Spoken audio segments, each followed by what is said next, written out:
गुरुदेव की कृपा क्यों रहती है, हम तो इंसान हैं। राम और श्याम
सभी लोग अपनी जगह में खड़े हो जाएंगे और विराम दिवस की पावन बेला पर आप हम सभी एकत्रित हो गए हैं।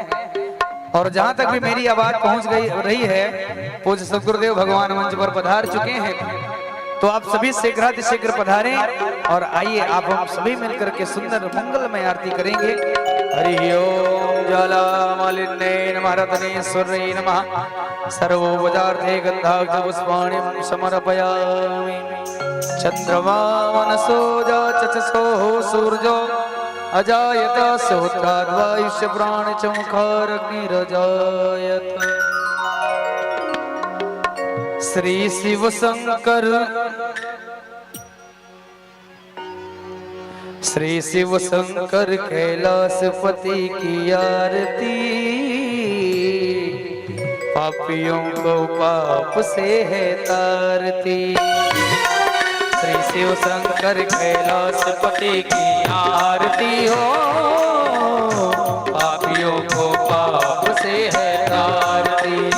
पापियों को पाप से, पापियों को पाप से, पापियों को पाप से, पापियों को पाप से। श्री शिव शंकर कैलाशपति की आरती हो, पापियों को पाप से है तारती। श्री शिव शंकर कैलाशपति की आरती हो, पापियों को पाप से है तारती। ये अमरनाथ ये विश्वनाथ ये सब देवों में निराले, ये अमरनाथ ये विश्वनाथ ये सब देवों में निराले। ये अमरनाथ ये विश्वनाथ ये सब देवों में निराले, अमरनाथ ये विश्वनाथ सब देवों में निराले।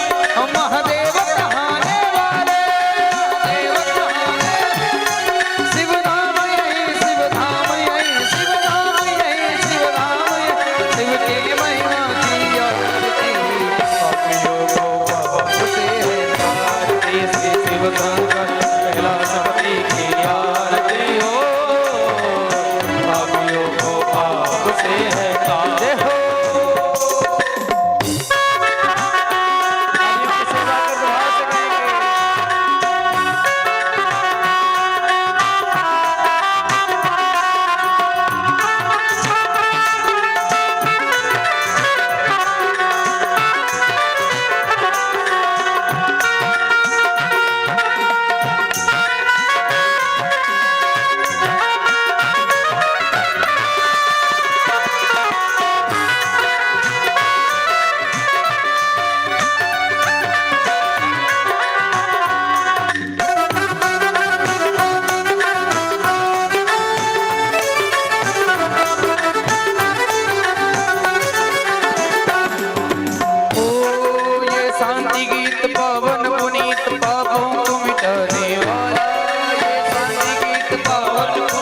पापों को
पंथ को सन्मार्ग दिखाने वाला, सन्मार्ग दिखाने, बिगड़ी को बनाने वाला, बिगड़ी को बनाने वाला।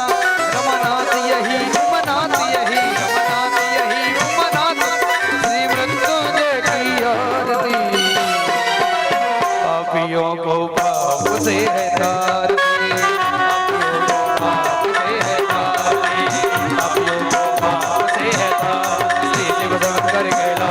की आरती हो। पापियों को पाप से है तारती, पापियों को पाप से है तारती, पापियों को पाप से है तारती, पापियों को पाप से है तारती, पापियों को पाप से है तारती। सभी गाएंगे।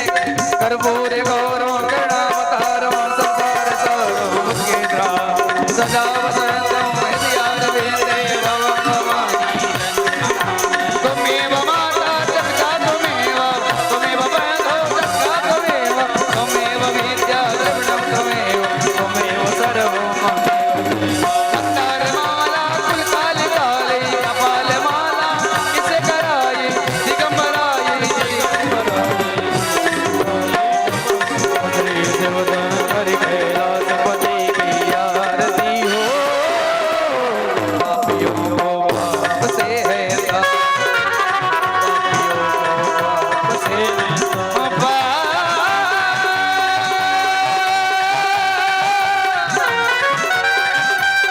मेरे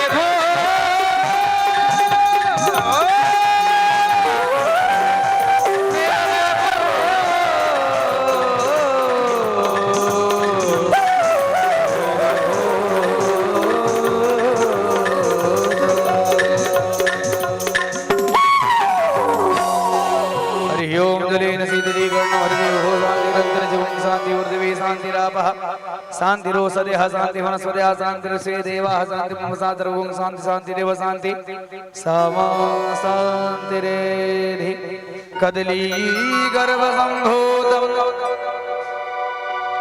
कर्पूरेण प्रदीपितम्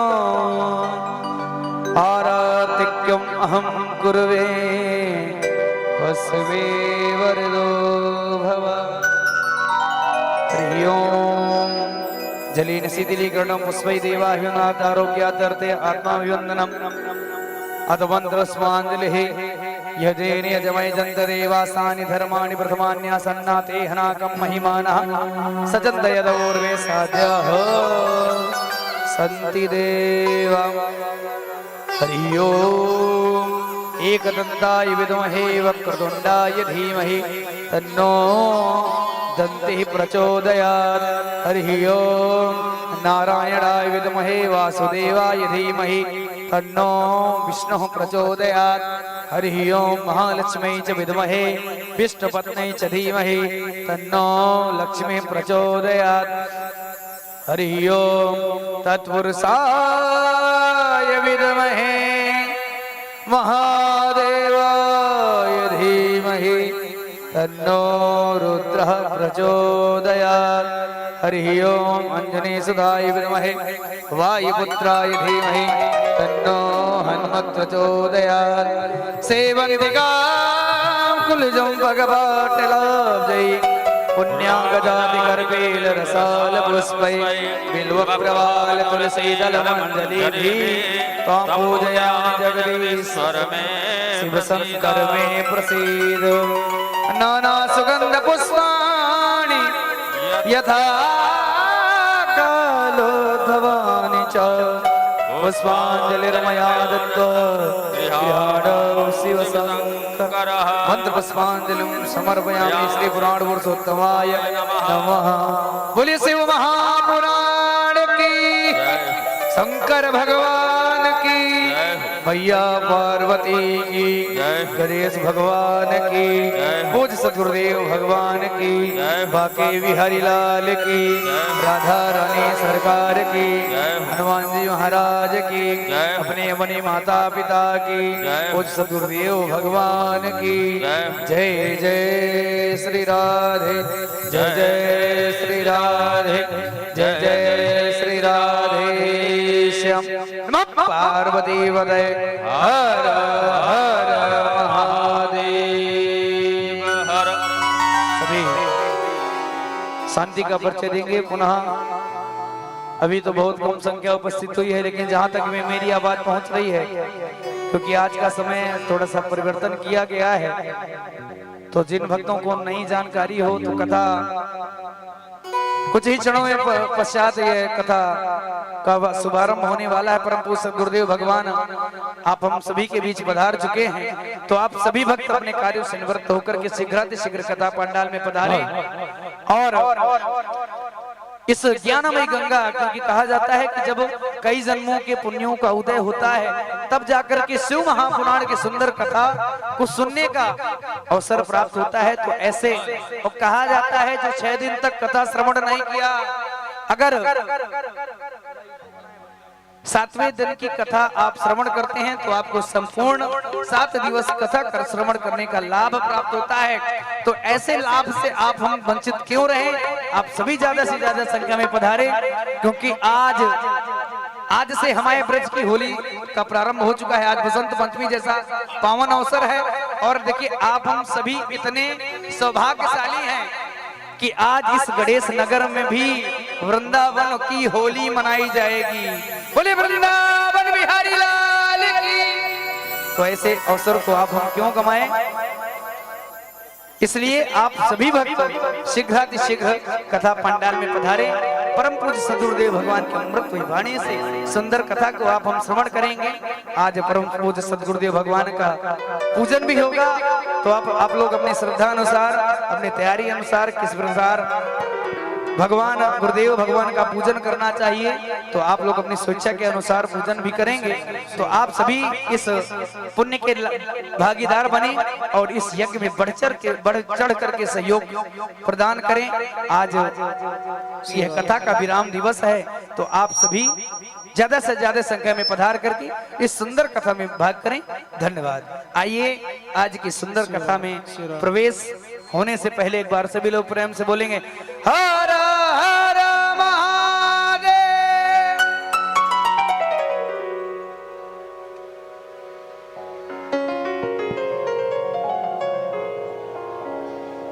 हेलो।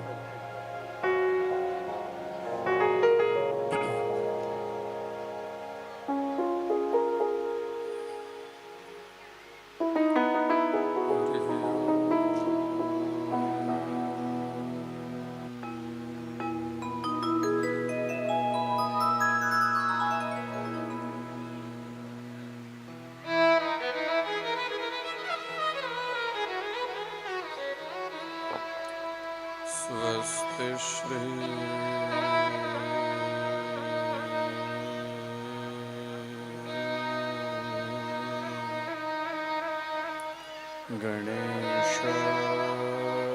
गणेशाय नमः।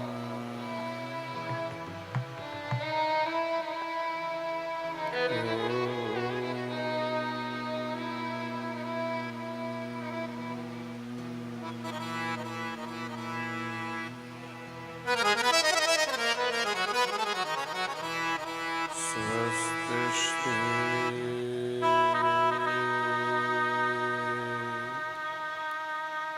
सरस्वती नमः।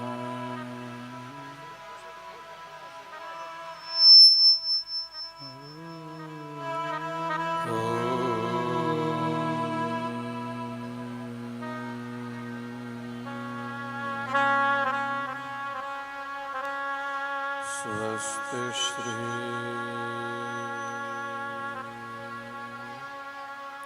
गुरुभ्यो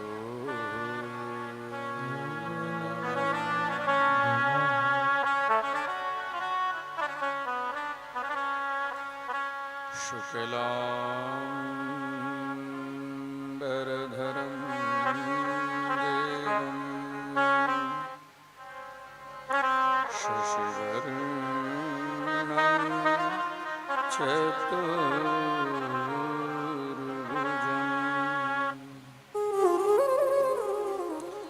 प्रसन्नं वदनं ध्यायेत् सर्वविघ्नोपशान्तये।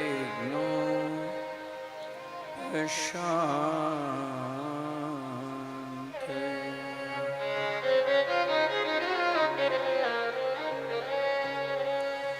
नमस्ते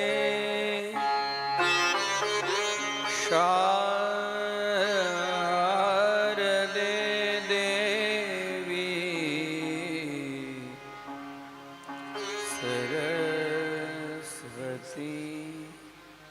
मति प्रदे।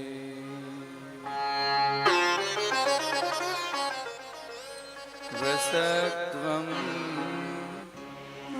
मम जिह्वाग्रे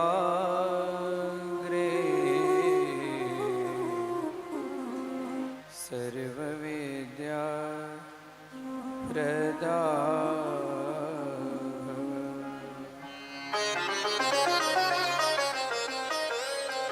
गुरुर्ब्रह्मा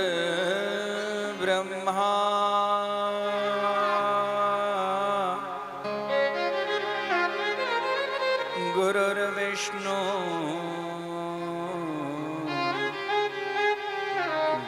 गुरुर्देवो महेश्वरः।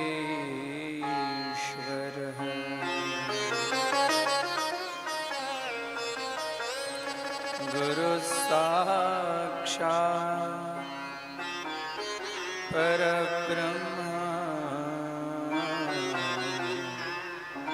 तस्मै श्री गुरवे नमः। पातु वो नीलकण्ठस्य कण्ठश्यामा बुदोपमः। गौरी भुजलता यत्र विद्युल्लेखे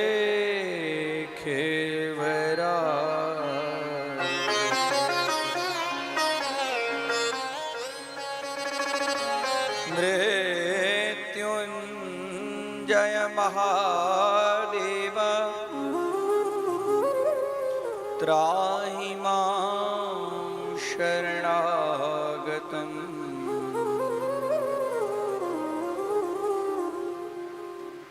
जन्म मृत्यु जरा व्याधि पीडितं कर्मबन्धने।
स्वस्ति श्री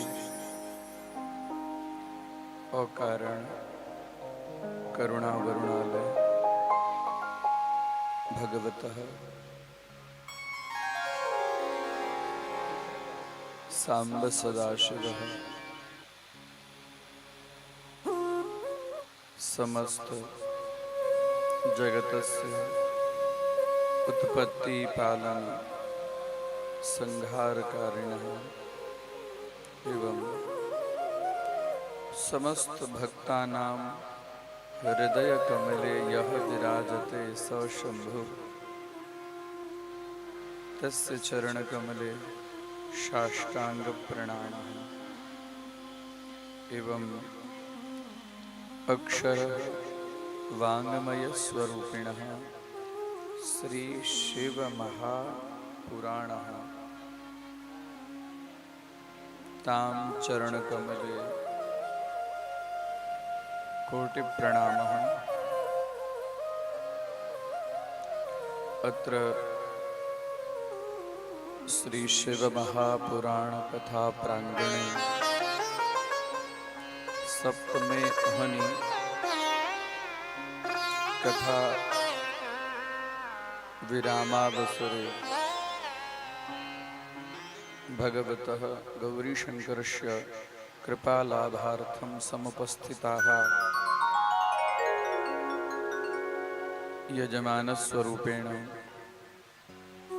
राजेश महाभागाः एवं आयोजकाः गणेशनगरनिवासिनः एवं अत्र समुपस्थित सर्वेषां भक्तगणानाम् एवं श्रद्धा मातृस्वरूपिणी भक्तिस्वरूपिणी जनन्याः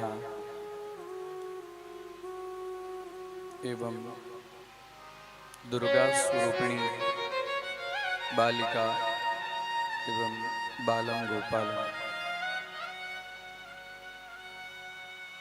आइए श्री शिव महापुराण की कथा का विराम, कथा समाप्त नहीं होती है, कथा का विराम होता है, क्योंकि यह जीवन समाप्त हो सकती है लेकिन कथा समाप्त नहीं होती। हरि अनंत हरि कथा अनंता। इसको सुनने वाले और इसको सुनाने वाले की भी गिनती नहीं है। इस अवसर पर हम लोग बड़े भाग मानुष तन पावा, ये तो है ही, और बड़े भाग्य से ही इस कथा का लाभ हमारे जीवन में प्राप्त होता है। भगवान शंभु से प्रार्थना करें ऐसे कृपा इस नगर में, भेस्तान में, सूरत में एवं हम आप जहाँ जहाँ हो वहाँ वहाँ समय समय पर इस कथा का आयोजन करते हैं। कथा के आयोजन करने मात्र से समाज में परिवर्तन होता है। अभी जो गणेश नगर की स्थिति थी आज से 6 दिन पहले वो, और अभी जो गणेश नगर की स्थिति है वो, अरे कुछ फर्क लगता है कि नहीं लगता है? लगता है कि नहीं लगता है? हाँ या ना तो बोलो। लगता है? का फर्क लगता है ये बताई? मिठाई मिलता का? क्यों? मिठाई मिलने के लिए लाइन लगती है, कुछ भजन में नाचने का अवसर मिलता है। ये फर्क नहीं है, फर्क तो वो है कि जीवन बदल है। गणेश नगर में से एक दूसरे के प्रति जो वैर भावना है वो दूर हो जाए, ये कथा का फल है। सब में प्रेम संपादन हो, प्रेम प्रतिष्ठित हो, क्योंकि भगवान प्रेम स्वरूप है। इसके लिए इस कथा के ऐसे अवसर पर आइए पहले रुद्राष्टक और उसके बाद में इस कथा में प्रवेश करेंगे। और आप लोग सही में धन्य, मैं अपने आप को बड़ा धन्य भागी समझता हूँ। हम तो बताए थे कि पंडाल वंडाल नहीं भी रहेगा ना, हम बताए थे हमारे जेपी सर को कि पंडाल नहीं रहेगा ना तो फिर मेरे लिए एक पीढ़ा की इंतजाम कर दीजिएगा। हम अकेले 2 आदमी तो रहेंगे, हम शिव महापुराण की कथा सुनाएंगे। लेकिन इन लोगों ने तो एक पीढ़ा को बहुत बड़ा स्वरूप बना दिया। और मैं समझता हूँ कि शिव महापुराण की कथा बेस्तान में पहली बार हुई होगी, है ना। सूरत में तो हुई जो लाखों की संख्या में आए, लेकिन अब वो धीरे धीरे छोटे नगरों में भी अब शुरुआत हो गई है। तो हम ये चाहते हैं कि ये जो प्रवाह जो बह रहा है, एक बार यदि हम बांध देते हैं ना तो पानी रुक जाता है ना। फिर क्या होता है, जो पानी रुक जाता है उसमें विकार आ जाता है, और जो प्रवाह चलता रहता है वो हमें तो पवित्र करते ही हैं, आजू बाजू के पशु पक्षी और पूरे वातावरण को, और जहाँ से वो सरित होती है ना उसको भी निर्मल कर देते हैं। बस हम यही आग्रह करते हैं कि पैसे का फिक्र मत कीजिएगा, कथा का फिक्र कीजिएगा कि कथा सुनने में हम चूक न जाए, कथा सुनने में हम चूक न जाए। इसके लिए आप लोगों ने जो हमें जो अवसर प्रदान किया है, इसके लिए गणेश नगर निवासी का भी हम आभार व्यक्त करते हुए भगवान शिव महापुराण की कथा में प्रवेश करें। आइए भक्ति भाव से, ये रुद्राष्टक खाली 7 दिन नहीं होना चाहिए, ये रुद्राष्टक हमारे जीवन के प्रत्येक 7 दिन होना चाहिए। इस भावना से हमें ये रुद्राष्टक शिव महापुराण की प्रसादी है। हम स्नान करके बाहर निकले तो हमारे मुखारविंद से नमामि समीसा निर्वाण रूपं विभुं व्यापकं ब्रह्म वेद स्वरूपं नमामि समीसा निर्वाण रूपं विभुं व्यापकं। सभी गाएंगे।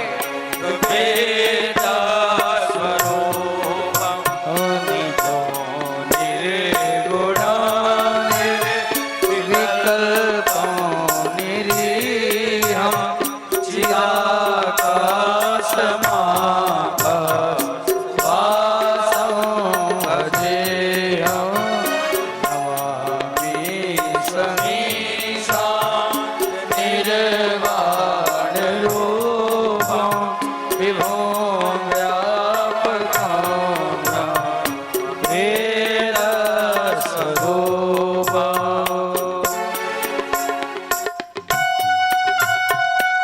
बेटे बेटे तालियों की सेवा करते भाव से गाएंगे।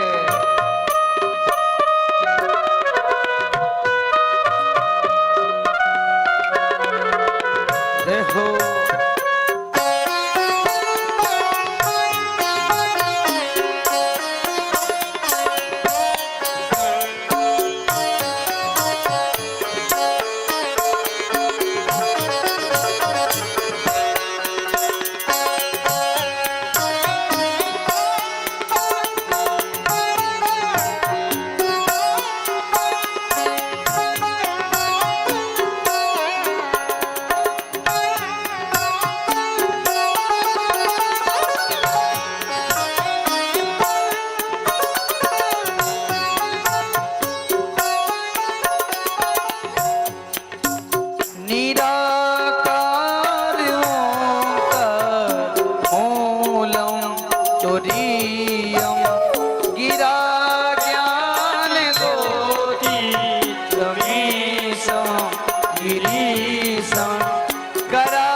भगत भाल भाल काटे भुजंगा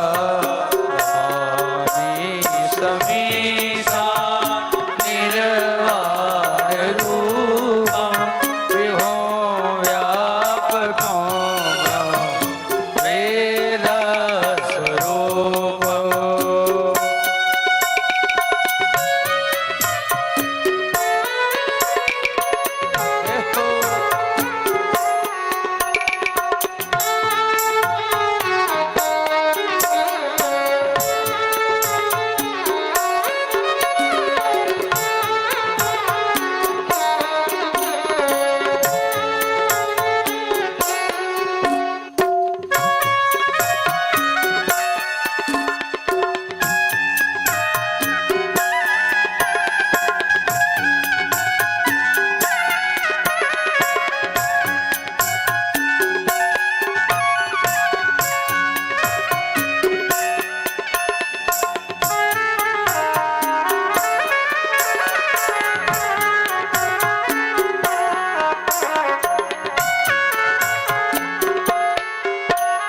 चलत कुंडलं सुनीता विशालं प्रसन्नाननं दयालं मृगाधीश शर्मा वरमालं प्रिया शंकरं सर्वनाथं भजामि प्रचण्डं प्रकष्टं प्रकल्पं परेशम् अखण्डं कोटिप्रकाशं नमामि शूलपाणि भजेऽहं भवानि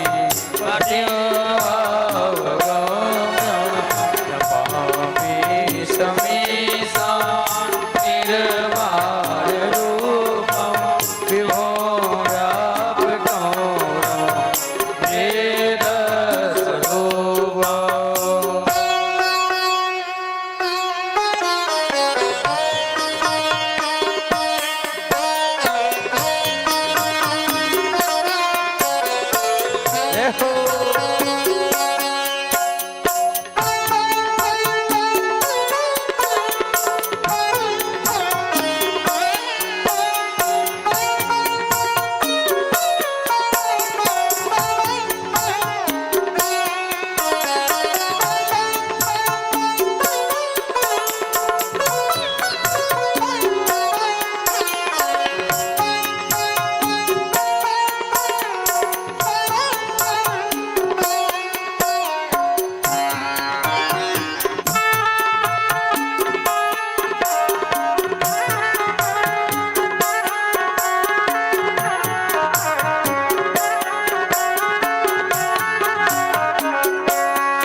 कलातीत कल्याण कल्पांतकारी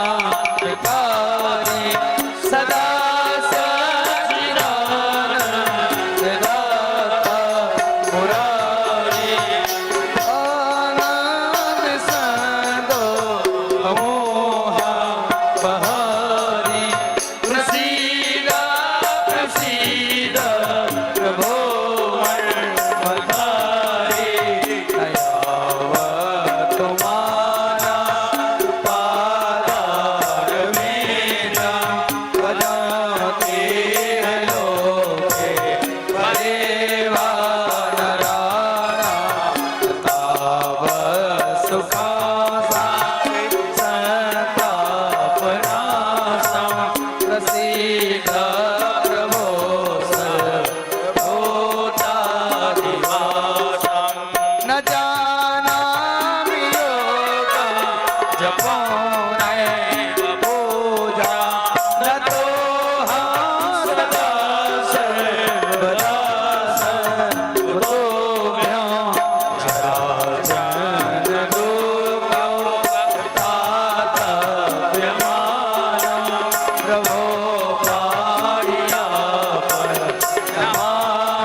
रुद्राष्टमिदं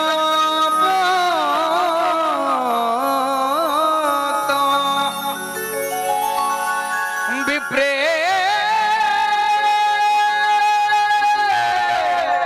विप्रे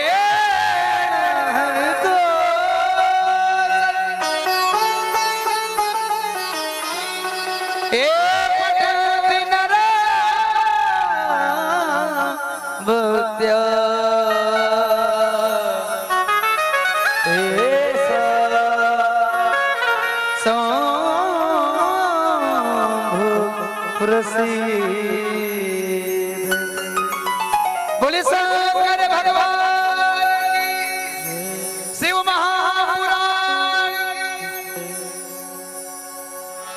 ओम नमः पार्वती पते हर हर महादेव।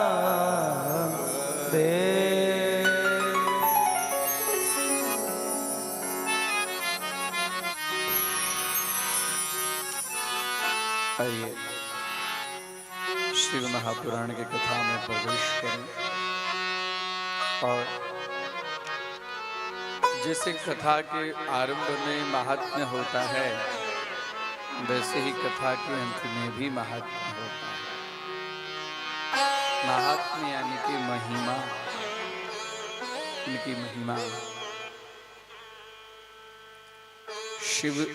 शिव शंकर की महिमा कौन अपने मुख से वर्णन कर सकेगा। जितने वृक्ष हैं ना, इस वृक्ष का यदि कलम भी बनाया जाए और सागर की जो स्याही भी बनाई जाएगी, और इतना ही नहीं, साक्षात सरस्वती लिखने यदि बैठेगी तो फिर भी इनके महिमा का वर्णन नहीं कर सकती है।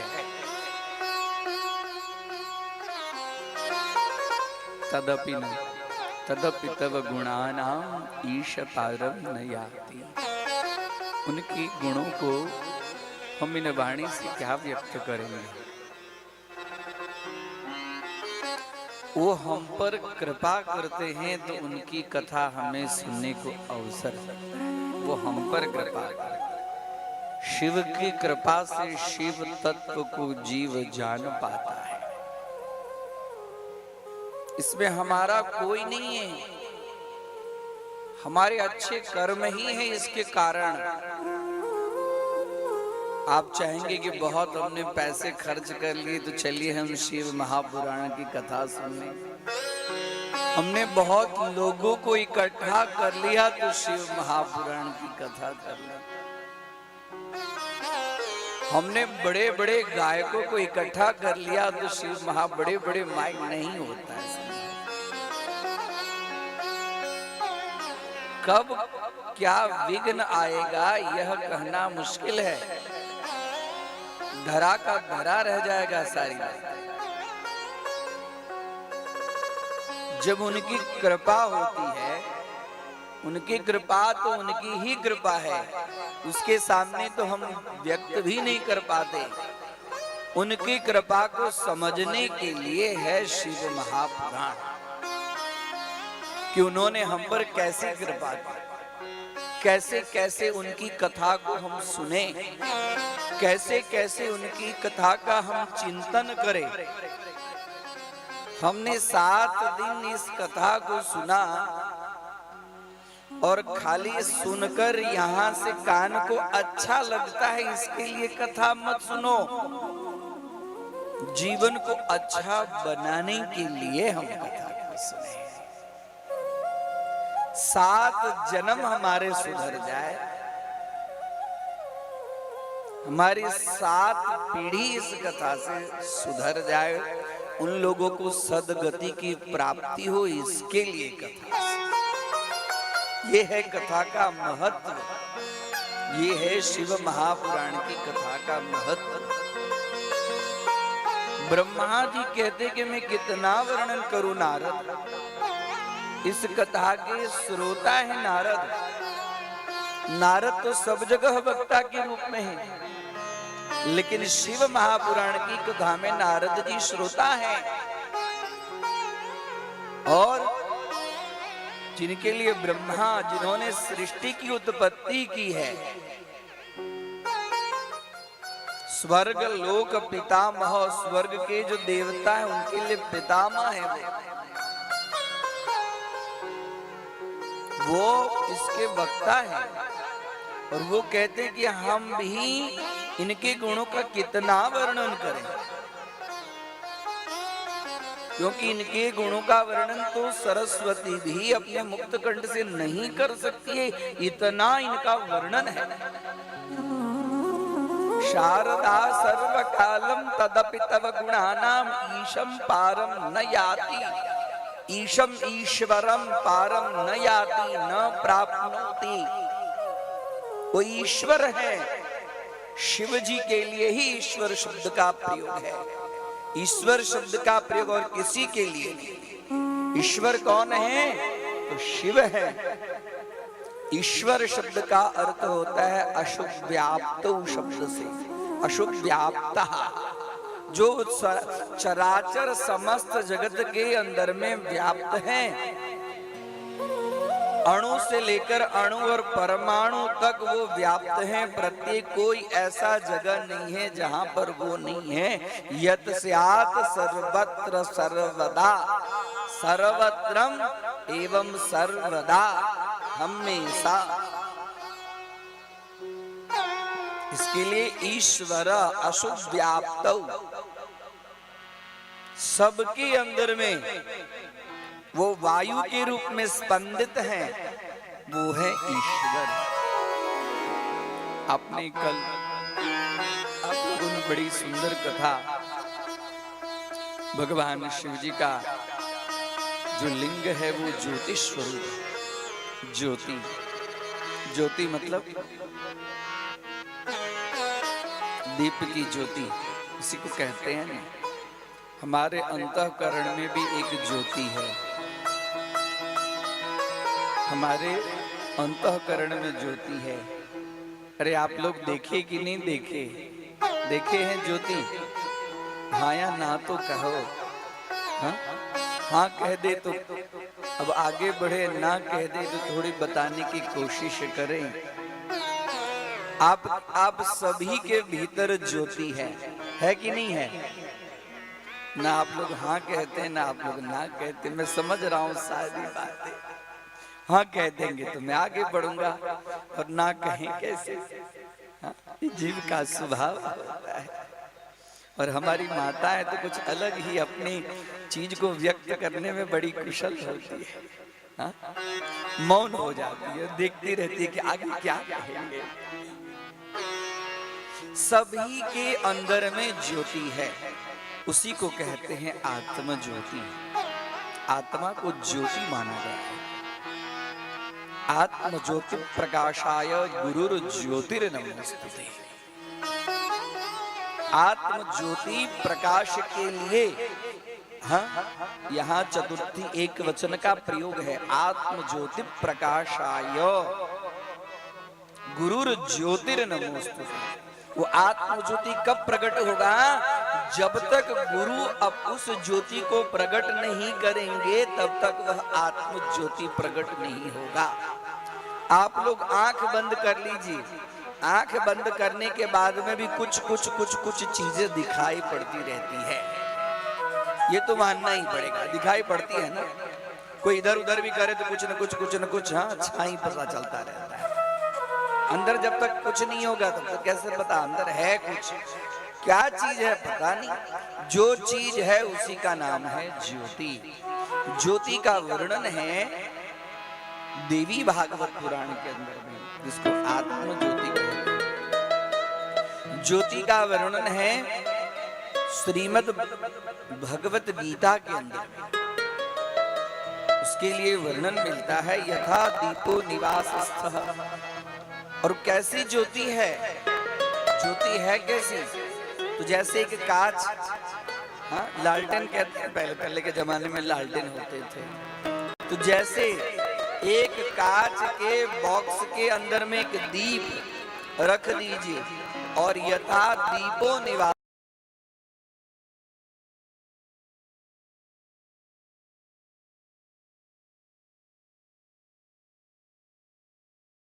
ऊपर नीचे नहीं होती है। दीप की लौ ऊपर नीचे तब होती है जब उसको वायु का स्पर्श होता है, तब। और वायु का यदि स्पर्श न हो तो यथा नेंगते न इंगते इंगहा चेष्टा, जो चेष्टा नहीं करता है, दीप एकदम सुस्थिरता पूर्वक जो स्थिर रहता है, वैसा ही हमारे हृदय के अंदर में एक कमल फूल है। हृदय को कमल कहते हैं, हृदय कमल कहते हैं ना। तो हृदय में जैसे कमल के फूल में नहीं होता है पंखुड़ी पंखुड़ी पंखुड़ी, एक पंखुड़ी से दूसरी तीसरी चौथी, वैसे ही हमारे हृदय के अंदर में वह पंखुड़ी पंखुड़ी पंखुड़ी जैसी है। इसी के लिए उसको कहते हैं हृदय कमल। और उसके अंदर में भी एक सुई के नोक का जो 100वां भाग है, एक सुई कितनी पतली होती है, उसका भी जो 100वां भाग है, खाली वहां पर वायु प्रवेश कर सकता है और दूसरी कोई चीज प्रवेश नहीं कर सकती। वहां पर स्थान है आत्मा का और वो ज्योति रूप में है। इसके लिए उसको कहते हैं आत्म ज्योति प्रकाशाय गुरु ज्योतिर्नमोस्तुते। तो भगवान शिवजी गुरु स्वरूप में, इसके लिए ज्योतिर्लिंग के आत्मैव गुरुः आत्मैव शिवः, शिव एव आत्मा, आत्मा एव शिवः। अर्थात आपकी आत्मा ही शिव है और शिव ही आत्मा है। आत्मा और शिव दोनों में कोई भेद नहीं है। जीव उनके अंदर में ही शिव है, जीव के अंदर में ही शिव है।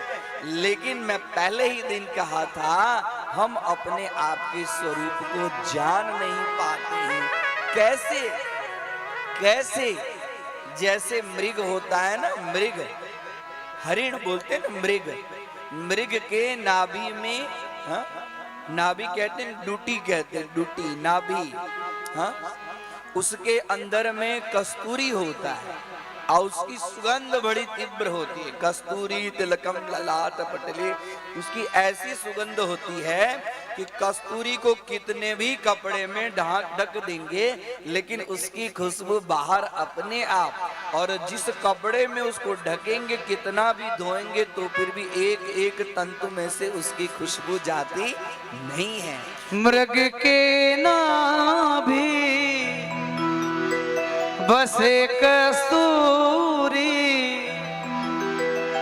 मृग के नाभि बसे कस्तूरी, नहीं लगे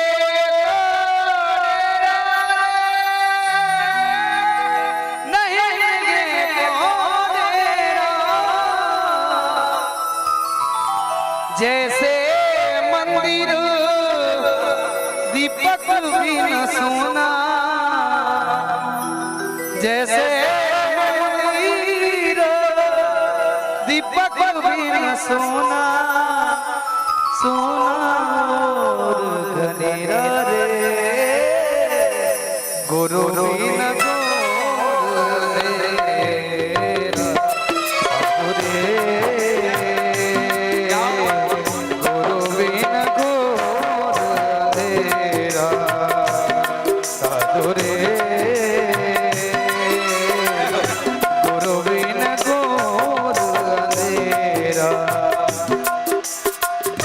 जैसे मंदिर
से कस्तूरी नहीं मृगे को बेरा रे, नहीं मृगे को बेरा हो, कपिल हो बन बन डोले, कपिल होए बन बन डोले, सूंघे घास घनेरा रे हो, गुरुविन गोर दे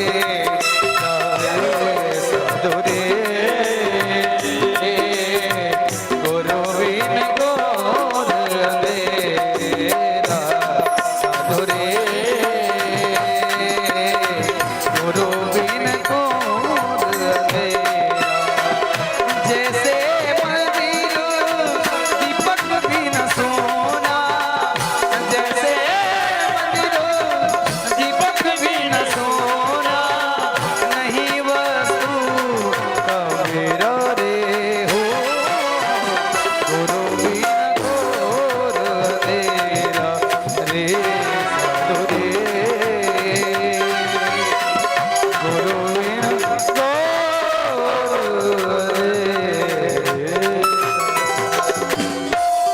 बोले सद्गुरु भगवान की जय। वास्तव में इसमें सारा सार आ गया। जैसे मृग घूमता रहता है उसी के अंदर में, आज वास्तव में कथा भी इसी की।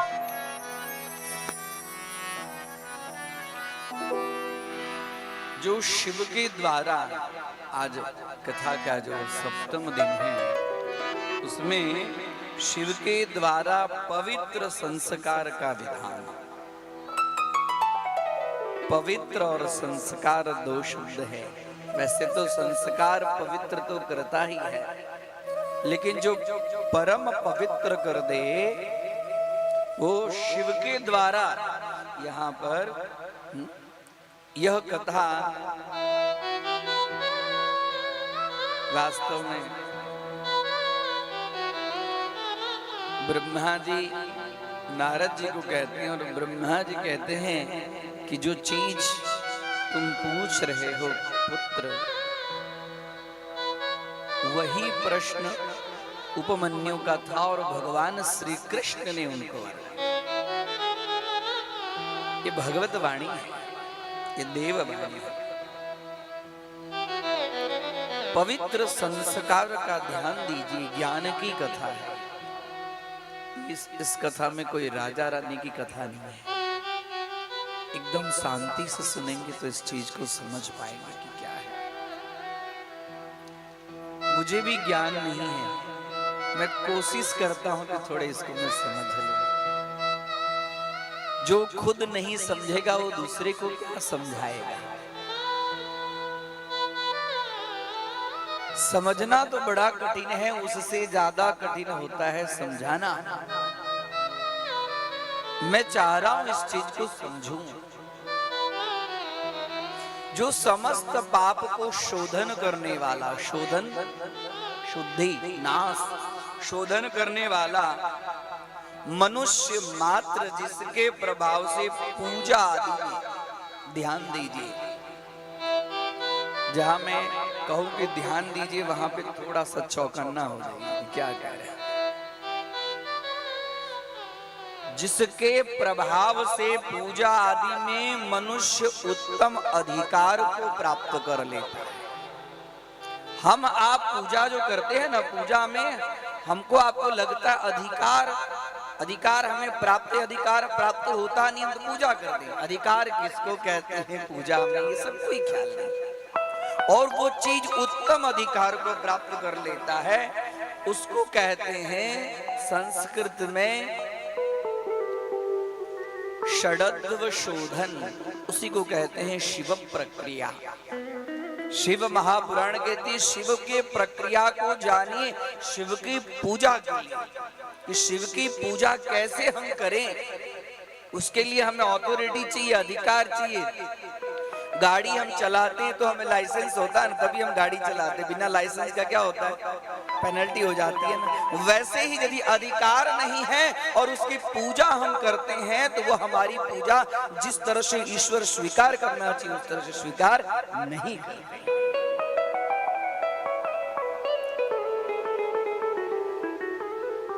उसको कहते हैं षडत्व शोधन, अर्थात शिव प्रक्रिया। संस्कार अर्थात शुद्धि करने का ही नाम है संस्कार। संस्कार क्या है? व्यक्ति को परिमार्जित कर देता है, शुद्ध कर देता है। बच्चा जब जन्म लेता है क्या कहते हैं, षोडश संस्कार में गर्भ संस्कार। तो गर्भ में जो मल मूत्र इत्यादि रहता है, गर्भ में क्या है, जीव गर्भ में शीर्षासन किया रहता है ना, माथा नीचे और पांव ऊपर, और आजू बाजू में क्या होता है, एक चमड़ी की एकदम पैक कोथड़ी जिसको जरायु बोलते हैं, और आजू बाजू में मल मूत्र ही होता है। तो वो गर्भ संस्कार करने मात्र से जीव शुद्ध हो जाता है, अर्थात संस्कार शुद्ध करता है। शरीर को हम जब अंतिम संस्कार करते हैं तो शरीर को शुद्ध करने की ही प्रक्रिया है और कुछ नहीं है। शुद्ध किसमें होता है, अग्नि में होता है। सोने को भी शुद्ध करने के लिए क्या करता है, अग्नि से ही शुद्ध करता है। और जितने सारे संस्कार है सभी संस्कार में अग्नि साक्षी होते हैं। यज्ञोपवीत संस्कार, समावर्तन संस्कार, वेदारंभ संस्कार, उपनयन संस्कार, विवाह संस्कार है कि नहीं है। अग्नि शुद्ध करने की प्रक्रिया है।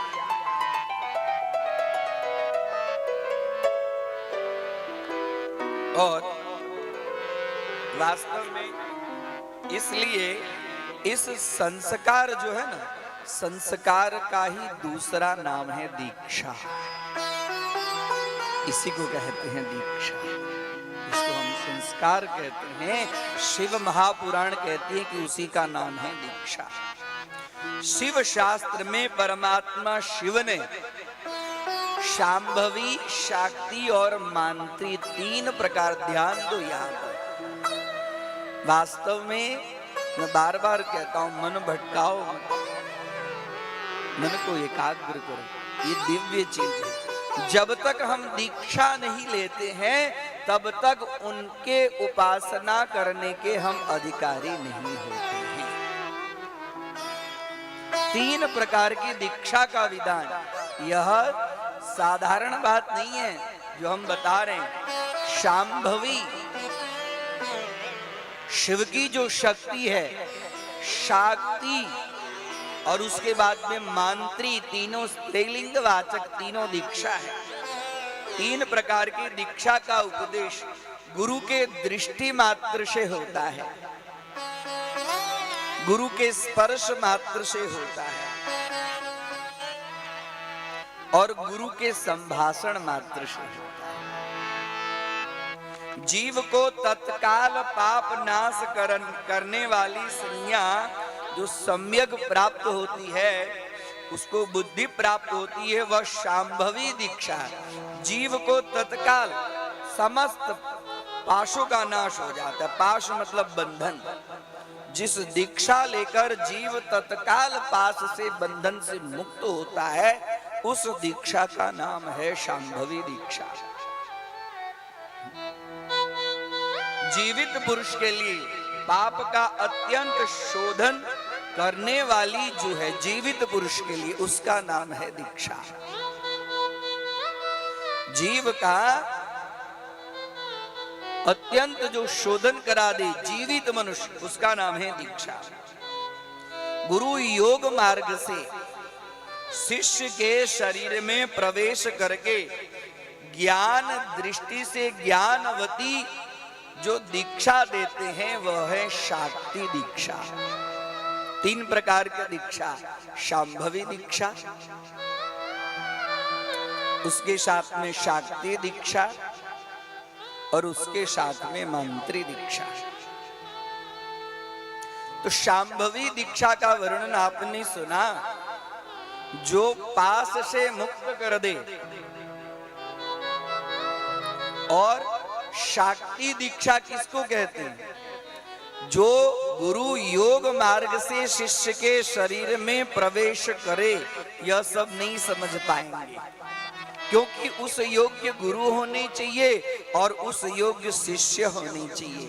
सुनो, ये चीज सुनी हुई होगी ना, करना, लेना, ग्रहण करना, अधिकार प्राप्त करना, आचरण में करना, तो शिव की कृपा होगी तभी सुंदर है।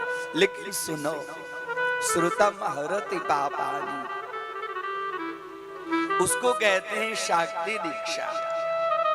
और क्रियावती दीक्षा जिसको कहते हैं मांत्री। मांत्री मतलब मंत्र युक्त दीक्षा। ऐसे गुरु होते हैं कि शिष्य के शरीर में प्रवेश करके उस शिष्य को शुद्ध कर देते हैं। ऐसे शंभु के मंत्र होते हैं, ज्ञान होते हैं, जिसको सुना और जीव जन्म मरण के पाप से, बंधन से मुक्त हो गया। और तीसरी दीक्षा मांत्री दीक्षा। मांत्री दीक्षा के लिए पूजा पाठ करके, शरीर को शुद्ध करके, शिष्य वाले शुद्ध होते हैं, गुरु शुद्ध होते हैं, मंत्र को शुद्ध किया जाता है, स्थान को शुद्ध किया जाता है, पात्र को शुद्ध किया जाता है। शिव महापुराण कहती है कि दीक्षा के लिए स्थान, यज्ञ कुंड इत्यादि सब कुछ।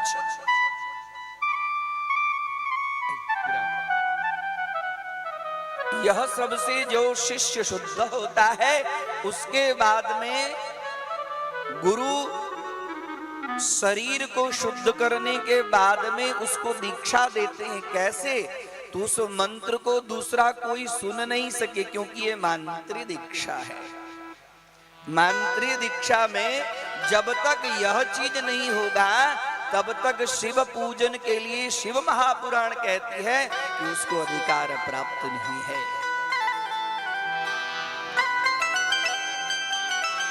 उसके बाद में षटकर्णान भिद्यतैः मंत्रः, मंत्र को खाली 4 कान के बीच में ही रखा जाता है और उसके बाद में वह उसका अनुसरण करता। शिष्य के कान में गया और शिष्य के कान में जाने के बाद में, उसके बाद में मांत्रिक दीक्षा जो उसने लिया, वह शक्तिपात, जैसे गुरुदेव उसके ऊपर में शक्तिपात किए, उसके स्पर्श से कर्ण प्रदेश का स्पर्श किए। उसके बाद में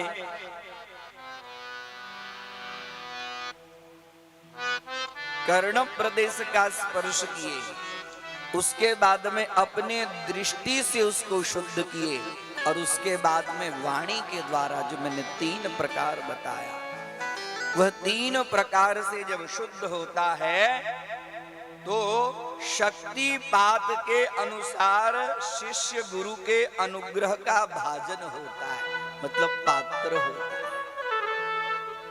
शैव धर्म का अनुसरण शक्तिपात मूलक है।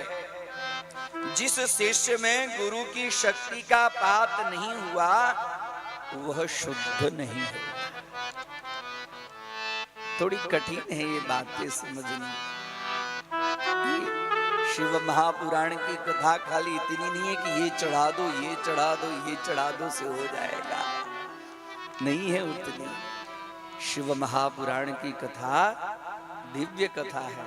शिव महापुराण के एक एक चीज यदि हमको समझ में आ जाए, वैसा आचरण हो जाए, हमारा जीवन सफल हो जाए। शिव की दीक्षा के बिना शिव महापुराण का श्रवण नहीं है।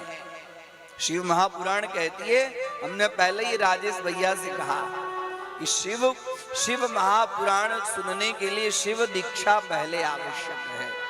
शिव दीक्षा कैसे? तो उसके ये प्रकार, शिव का आज महात्मा का है, इसको समझिए। ऐसे गुरुदेव की यदि बड़ी कृपा होती है तो हम पर शक्तिपात करते हैं, वाणी के द्वारा, स्पर्श के द्वारा और दृष्टि के द्वारा। हाँ, शक्तिपात मतलब उसके अंदर में शक्ति का आधान करते हैं। यदि सही गुरु ही नहीं होगा, जो परम काष्ठा के ऊपर के गुरु ही नहीं होंगे तो शिष्यत्व में वो कैसे चीज आएगी। आज तो कदम कदम पर गुरु मिलते हैं, हाँ मिलते हैं कि नहीं मिलते हैं। गुरवो बहवो लोके शिष्य विद्या पहाड़ का। ऐसे गुरुदेव बहुत मिल जाएंगे। कैसे? जो शिष्य के पास में बहुत धन है, आओ आओ इसको दीक्षित कर दे। हाँ, गुरवो बहवो लोके शिष्य वित्ता पहाड़ का। शिष्य के वित्त का हम हरण कर ले। लेकिन भगवान शिव जी की बड़ी कृपा होती है जीवन में, तब ऐसे विरले गुरुदेव हमारे जीवन में आते हैं कि केचित भवन्ति गुरवः शिष्य चित्ता पहाड़। ऐसे तो कोई विरले गुरुदेव मिलेंगे जो हमारे चित्त का हरण कर लेंगे। शिव महापुराण कहती है ऐसे गुरुदेव की प्राप्ति करके पहले हमें चित्त का शोधन करना चाहिए, दीक्षित होना चाहिए। उसके बाद में शिव महापुराण सुननी चाहिए, और शिव महापुराण सुनने मात्र से हम पवित्र हो जाते हैं, पावन हो जाते हैं। श्री गुरुपद नखमणि गण ज्योति, श्री गुरुपद नखमणि गण ज्योति, श्री गुरुपद नखमणि गण ज्योति, श्री गुरुपद नखमणि ज्योति। सुमिरत दीप दृष्टि होती, सुमिरत दीप दृष्टि होती, दलन मोह तमसो सप्रकाशु, दलन मोह तमसो सप्रकाशु। बड़े भागी उर आवहि जासु, बड़े भाग उर आवहि जासु। वंदो गुरु प्रदमद जना, वंदो गुरु प्रदमदो परागा। सुरुचि सुवा सुसा, सुरुचि सुवा सुसा, सुरुचि सुवा आसु सरस अनुराग। बंदो गुरु पद।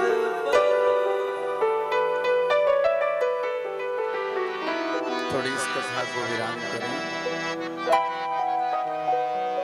इस चीज को कहने का यही तात्पर्य है। शिव महापुराण अंत में कहती हैं कि शिव ही गुरु हैं और गुरु ही शिव है। शिव ही गुरु है और गुरु ज्ञान प्रदाता है। और आज ज्ञान को प्राप्त करने के लिए सर्वश्रेष्ठ दिन आज का है, वसंत पंचमी। वसंत पंचमी के दिन ज्ञान की प्राप्ति होती है। आप सभी को वसंत पंचमी की ढेर सारी शुभकामनाएं।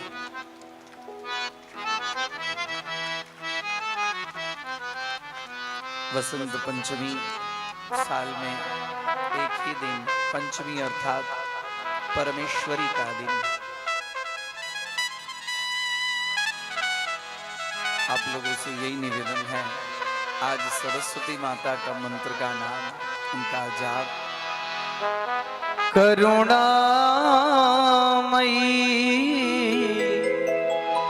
वरदायिनी,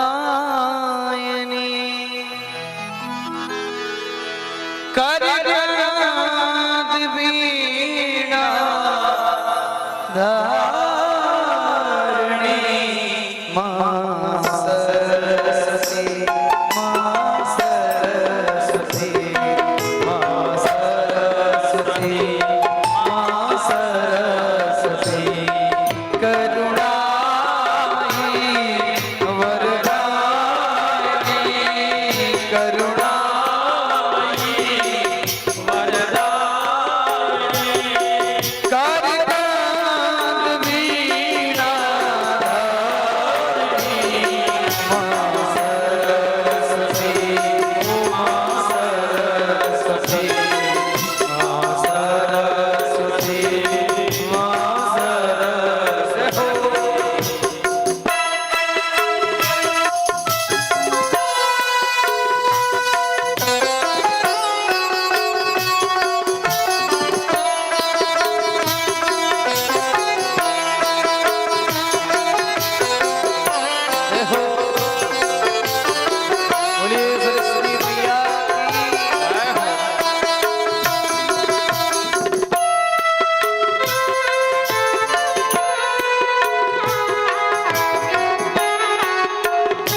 धरा आकाश है रे रवे धरा आकाश है कलगाय गुण गंधर्व जन गगाय गुण गंधर्व जन मामा हलो निवारिणी मां सरस्वती मां सरस्वती मां सरस्वती मां सरस्वती करुणामयी वरदायिनी करबंद वीणा धारिणी मां सरस्वती मां सरस्वती मां सरस्वती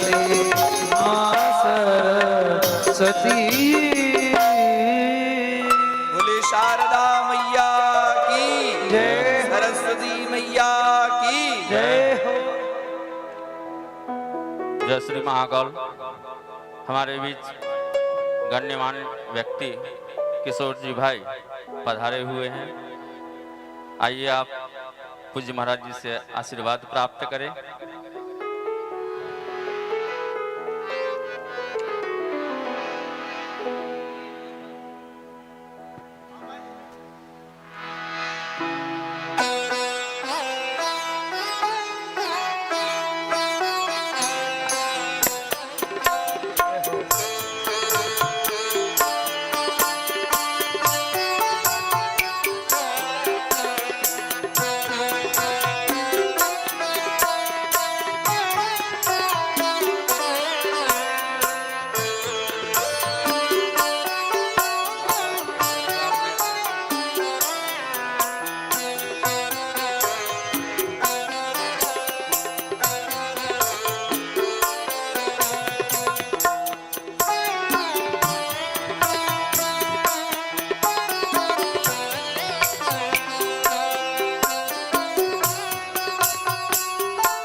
नमः पार्वती हरे हर हर महादेव।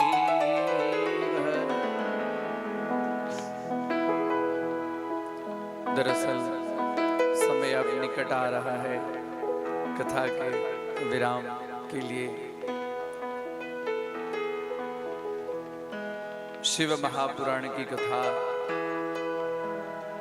भाग्योदयेन बहुजन्म समर्जितेन सत्संगमंच लभते पुरुषो यदा वै अज्ञान हेतुकृत मोह मदान्धकारो नासं विधाय हि तदोदयते विवेकः।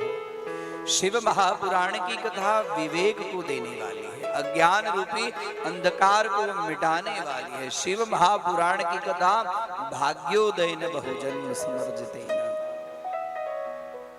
समझे कि नहीं समझे? ना समझ हाँ? ना समझली हम बूझे सब हम बूझता नहीं हम बूझता नहीं। इस जन्म का कौन ऐसा पुण्य था कि आप लोग यहाँ पर शिव महापुराण की कथा सुनी, ये बताइए। है आए और कथा सुन ली, कौन ऐसा पुण्य? ये प्रारब्ध है।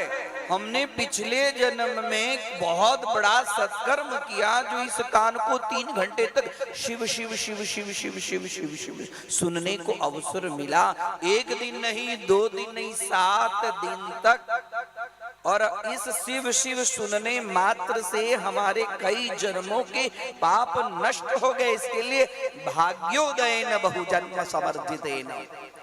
बहुजन्म, एक जन्म से नहीं है। शिव महापुराण कहती है एक जन्म के पुण्य से व्यक्ति को शिव महापुराण की कथा प्राप्त नहीं होती है। अनेक जन्म जन्मांतर के पुण्य जब एकत्रित होते हैं तब उस व्यक्ति के जीवन में वह पुण्य मिलता है। सत्संग मन चलवते, शिव महापुराण के सत्संग का अवसर मिलता है। एक क्षण अच्छे व्यक्ति का यदि संग हो जाए, अच्छे शास्त्र का संग हो जाए, अच्छे गुरुजनों का संग हो जाए, अच्छे संत महात्माओं का संग हो जाए, जीवन सफल होता है। एक क्षण। आपको लगता है ये तो ऐसे ही बोलते हैं, यही है ना? हाँ? एक छोटी सी बात और उसके बाद में विराम की तरफ आगे बढ़ेंगे। यदि मैं कथा आरंभ भले जितने बजे करूं, विराम यदि बराबर समय पर न करूं ना, तो हमारे ऊपर में बहुत सारी बातें होती, आप लोग को मालूम नहीं, ये तो मैं भोगता हूं, जानता हूं। एक हमारे गुरुदेव बात कहते थे संग के विषय में। एक क्षण भी अच्छे व्यक्ति का संग यदि जीवन में मिल जाए ना, जीवन सुधर जाता है। एक क्षण। और हमें तो 7 दिन तक यहाँ पर शिव भक्तों का संग मिला है, शिव महापुराण का संग मिला है, और हमारा जीवन नहीं बदलेगा? अरे बोलो ना बदलेगा। हाँ कहो ना बदलेगा। बदलेगा। अपने में अच्छे विचार रखो तो नहीं भी बदलने वाला होगा तो फिर भी बदल जाएगा। गणेश नगर बदलेगा। गणेश नगर के भेस्तान के निवासी बदलेंगे।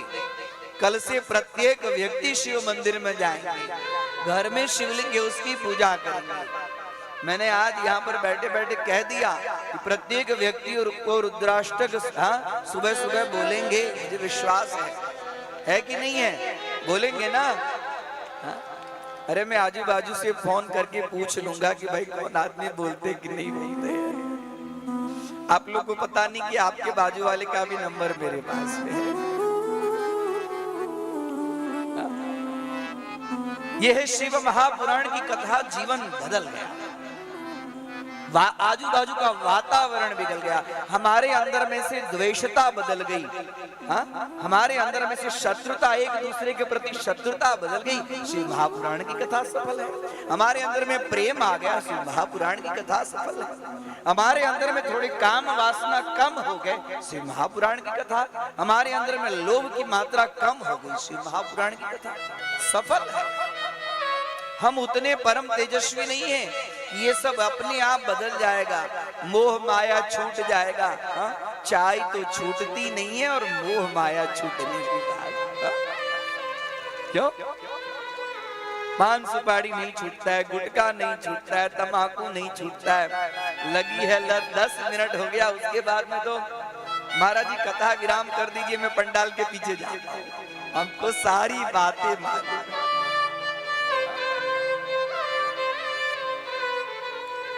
गुरुदेव की कृपा से दूसरी भी दृष्टि हमारे पास में है।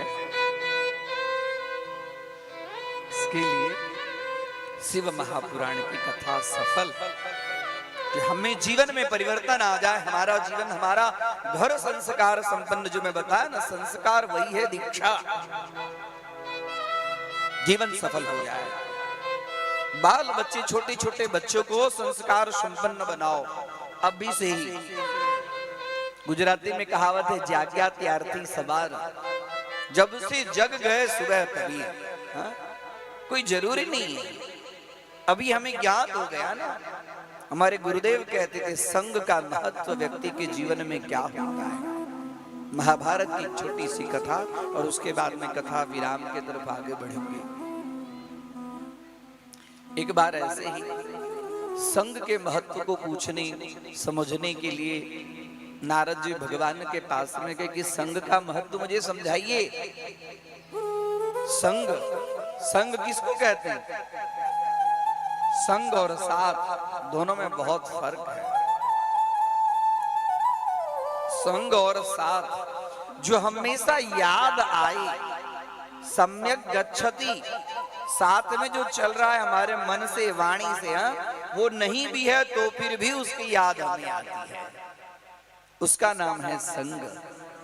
साथ तो बैठे हैं तब तक, साथ मतलब साथ साथ में अगल बगल में जिसका हाथ है उसको कहते हैं साथ। लेकिन संग का तात्पर्य यह है कि वो व्यक्ति नहीं भी रहने के बाद में, वो चीज नहीं भी रहने के बाद में उस चीज का अनवरत हमें स्मरण होता हो, उस चीज का नाम है संग। कोई पुत्र और पुत्री बाहर पढ़ने गया, हमेशा उसका स्मरण होता है कि नहीं है? कोई पत्नी के पति परदेश गए हैं तो फिर भी उनका हमेशा स्मरण होता रहता है। कोई व्यापारी हमसे सौदा करके गया है, माल लिया नहीं है, लेकिन बड़ी अच्छी सौदा हो गई है, हमारे मन से नहीं निकल रहा है। संगात संजायते काम, कामात् क्रोधा विजायते, क्रोधात् भवति सम्मोह, सम्मोहात् स्मृति विभ्रम, स्मृतेर्भ्रंशात् बुद्धिनाशो, बुद्धिनाशात् विनश्यति। संग, संग बड़ा महत्वपूर्ण है। एक क्षण पारसमणि का संग लोहा को होता है, कितना टाइम लगता है? पारसमणि, पारसमणि जानते हैं? पारसमणि एक ऐसी मणि है कि जिसको लोहा स्पर्श करता है तो लोहा अपना गुणधर्म छोड़ देता है और लोहा स्वर्ण का गुणधर्म अपने आप व्याप्त कर लेता है। इसको कहते हैं पारसमणि। लोहा को खाली एक क्षण पारसमणि का स्पर्श हो जाता है तो लोह धर्म छोड़ देता है, वो है संग। एक क्षण यदि आपको बिजली का करंट लग जाए तो क्या होगा? क्या होगा? विद्युत का संग होने से क्या हालत खराब, शरीर के अंदर में क्या हालत होती है कि नहीं होती है? हा? एक क्षण यदि आग में आप हाथ दे दीजिए, उसका संग कीजिए, एकदम ठंडा बर्फ है, बर्फ को पकड़िए, होता है कि नहीं होता? एक क्षण। वैसे ये सब चीज का यदि एक क्षण में हमारे शरीर के अंदर में गुण और विकार यदि उत्पन्न हो तो अच्छे चीज यदि हम उसका संग करते हैं तो उसके गुण और विकार हमारे अंदर में नहीं आएंगे? आएंगे कि नहीं आएंगे? अवश्य। नारद जी कहे कि मुझे संग का महत्व बताइए। बोले नारद जी हम बताएंगे तो आपको हमारी बात पर विश्वास हो नहीं। बोले नहीं नहीं, ये भगवान आप त्रिलोकीनाथ हैं, आप जो बोलेंगे मुझे विश्वास हो जाएगा। बोले नहीं, एक काम करो, मैं तुम्हें दृष्टांत देना चाहता हूँ, जाओ तुम नैमिषारण्य में। नारद जी कहते कि जाओ नैमिषारण्य में, और नैमिषारण्य में एक बरगद का बड़ा वृक्ष है और उस वृक्ष के नीचे थोड़ा सा पानी जमा हुआ है और वहां एक नरक का कीड़ा है, नरक का कीड़ा, वो आपको बताएगा कि संग का महत्व क्या है। अब तो भगवान की वाणी सुनी, गए आए नैमिषारण्य में, देखे बरगद का पेड़, नीचे थोड़ा सा खाबोचिया था, उसमें एक कीट, नरक का कीट जो होता है ना, नरक का कीट। आए नारद जी भी ज्ञानी थे, उनको समझना था, ये तो त्रिकालक ज्ञानी है, समस्त शास्त्रों का ज्ञान है। जहाँ पे विमूढ़ हो जाते हैं शंका समाधान के लिए भगवान के पास में चले आते हैं। देखे कीड़े को देखे तो नारद जी नमस्कार किए, क्योंकि उनको संग का महत्व समझना था। जिससे जो कुछ जानना चाहिए ना, जानने के समय में विनम्रता होनी चाहिए। जब तक विनम्रता नहीं आएगी तब तक आप ज्ञान को प्राप्त नहीं करेंगे, क्योंकि ज्ञान की धारा और जल की धारा दोनों नीचे की तरफ बहती है। आपके अंदर में जब तक विनम्रता नहीं आएगी तब तक ज्ञान प्राप्त। नारद जी ने नमस्कार किया, कीड़ा ने भी नमस्कार किया। अब कीट योनि में है, उसके 4 पांव थे, उसमें से 2 पांव खड़ा करके नमस्कार, और ये करते नारद जी की आंख और कीड़े की आंख दोनों की एक आंख हो गई, कीड़ा वहीं पर अच्युतम केशवम वहीं मर गया। अब पूछे किससे? तो मर गया। आए फिर भगवान नारायण के पास में, बोले भगवान भगवान वो कीड़ा मर गया। अरे कोई बात नहीं, एक काम करो, फिर वहीं जाओ, उस वृक्ष के ऊपर में एक पक्षीराज, हाँ गिद्ध होगा, पक्षीराज गिद्ध होगा, वो गिद्ध तुम्हें संग का महत्व बताएगा। भगवान की वाणी उनके आदेश को स्वीकार करके फिर से निमिषारण्य आए और देखते हैं वो एकदम गीधा दृष्टि अपार, हाँ बड़े बड़े आंख, काला कलूटा, दोनों पांख फैलाए हुए। नारद जी ने उनको नमस्कार वंदन किया और गिद्ध ने भी माथा झुकाया और माथा झुकाने के बाद में गिद्ध की दृष्टि और नारद की दृष्टि जैसे दो दृष्टि मिलके चार दृष्टि होगी, धड़ाम से वो गिद्ध वहीं पे गिर पड़ा। अब तो नारद जी को लगा कि कीड़ा मर गया, कीड़ा बता नहीं पाया, ये गिद्ध भी मर गया, अब क्या करूं? फिर से गए नारायण के पास, हे भगवान कृपा करके मुझे बताइए अब कब तक मुझे इधर उधर मृत्यु लोक में भटका देंगे। बोले चिंता न करो, फिर जाओ तुम नैमिषारण्य। अभी जो नैमिषारण्य का राजा है ना, तुम्हारे जाते ही उसको पुत्र होगा और वह जन्म लिया हुआ पुत्र तुम्हें संग का महत्व बताएगा। अब नारद जी के मन में बड़ा संशय होने लगा, अरे क्या करूं? तो मैं जाऊंगा तो राजकुमार का जन्म होगा, ये दोनों तो कीट योनि में थे, पक्षी योनि में थे, ये तो मानव योनि में है, इसके आगे पीछे तो सब हैं। अब मैं दोनों को देखा तो दोनों चल बसा, अब इस बच्चे को देखूंगा, यदि बच्चा चल बसेगा तो राजा मुझे क्या कहेगा? नारद जी कौन सी चीज को लेकर आए कि मेरे पुत्र को मार दिए? अब नारद जी के मन में ये भय कि लगता है कि मेरे दृष्टि के ऊपर में अभी शनि महाराज का निवास हो गया है, जिसको देखता हूं वही अपना शरीर छोड़ देता है। नारद जी जैसे आए वैसे राजा का वहां पुत्र का जन्म हुआ और पुत्रोत्सव मनाने नारद जी के आगमन से ही राजा के मन में बड़ी खुशी हुई। अरे गुरुवर, आपके आने से ही मेरे घर में मेरा वंश समाप्त होने वाला था, पुत्र की उत्पत्ति हुई, आप धन्य हैं। एक काम कीजिए, पुत्र के भविष्य के लिए मुझे बताइए कि मेरा पुत्र कैसा रहेगा। नारद जी कहते कि मेरा भविष्य अभी तुम्हारे पुत्र के पास में है, मैं तेरे पुत्र का भविष्यवाणी क्या करूंगा? अब नारद जी के मन में था कि जो कुछ इसको यहाँ पर रहने दो और भगवान से ही जाके पूछूंगा। ये बच्चा यदि इधर उधर हो गया तो मेरी सारी बेइज्जती हो जाएगी, लोग हमारा स्वागत सत्कार कर रहे हैं, फिर मेरा क्या करेंगे? नारद जी के मन में हुआ भगवान कहे हैं तो जरा बच्चे से पूछ लेना चाहिए। नारद जी कहे कि देखो, वो प्रसूति गृह जो है सुवावड़, उस घर को खाली करो, मैं आपके बच्चे से एकांत में मिलना चाहता हूं, तब इस बच्चे का भविष्य बताऊंगा। अरे जो आज्ञा, तुरंत घर को रिक्त कर दिया गया, गंगाजल इत्यादि से शुद्ध कर दिया गया।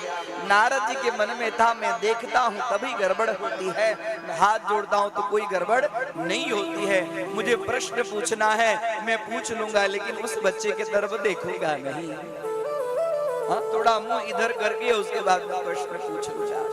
नारद जी जा रहे हैं लेकिन पांव धीरे धीरे वो प्रसूति गृह में जैसे प्रवेश किए कि नारद जी के मन में हुआ कि मैं अपना आंख जो है ऐसे कर लूं, हाथ ऐसे कर लूं और बच्चे से पूछ लूं कि संग का महत्व। जैसे ही घर में जाते हैं नारद जी के मन में परिवर्तन हुआ और नारद जी ने कहा कि जो होगा सो होगा, एक बार में बच्चे को देख। और जैसे ही नारद जी ने उस बच्चे की तरफ देखा, बच्चे की तरफ देखते ही जो जन्मा हुआ बच्चा था वो बैठ गया। बताइए, जन्मा हुआ बच्चा बैठ जाएगा? मनुष्य का बच्चा, उसको बैठने में समय लगता है, हाँ? वर्ष पर्यंत होता है तो वो बैठता है, ये तो अभी जन्मा हुआ है बच्चा, तुरंत बैठ गया। अब जब बैठने के बाद में नारद जी को लगा कि भगवान ने जो कुछ कहा है वो मिथ्या नहीं हो सकता।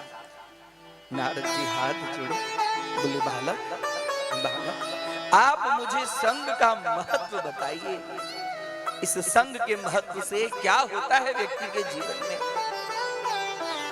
बोले अरे देवर्षि नारद, मैं तो आपको बड़ा ज्ञानी समझता था, आपको देवर्षि नारद किसने बना दिया? आप इतना भी संग का महत्व नहीं समझ पाए? बोले नहीं समझ पाया बच्चा, मुझे बता दो संग का महत्व क्या है? भगवान नारायण तुम्हारे पास में भेजे हैं, बता दो। अरे ना, मैं वही कीड़ा हूं, मैं वही कीड़ा हूं।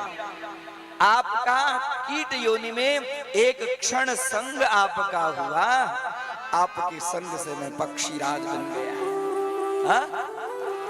मैं पक्षीराज बन गया, नरक का कीड़ा था, एक क्षण खाली आपका संग हो गया। और इतना ही नहीं, वो गिद्ध योनि में भी आपका संग हो गया। गिद्ध योनि में संग के कारण में मेरा जन्म राजकुमार के वहां पर हो गया। हाँ, राजकुमार के रूप में हो गया।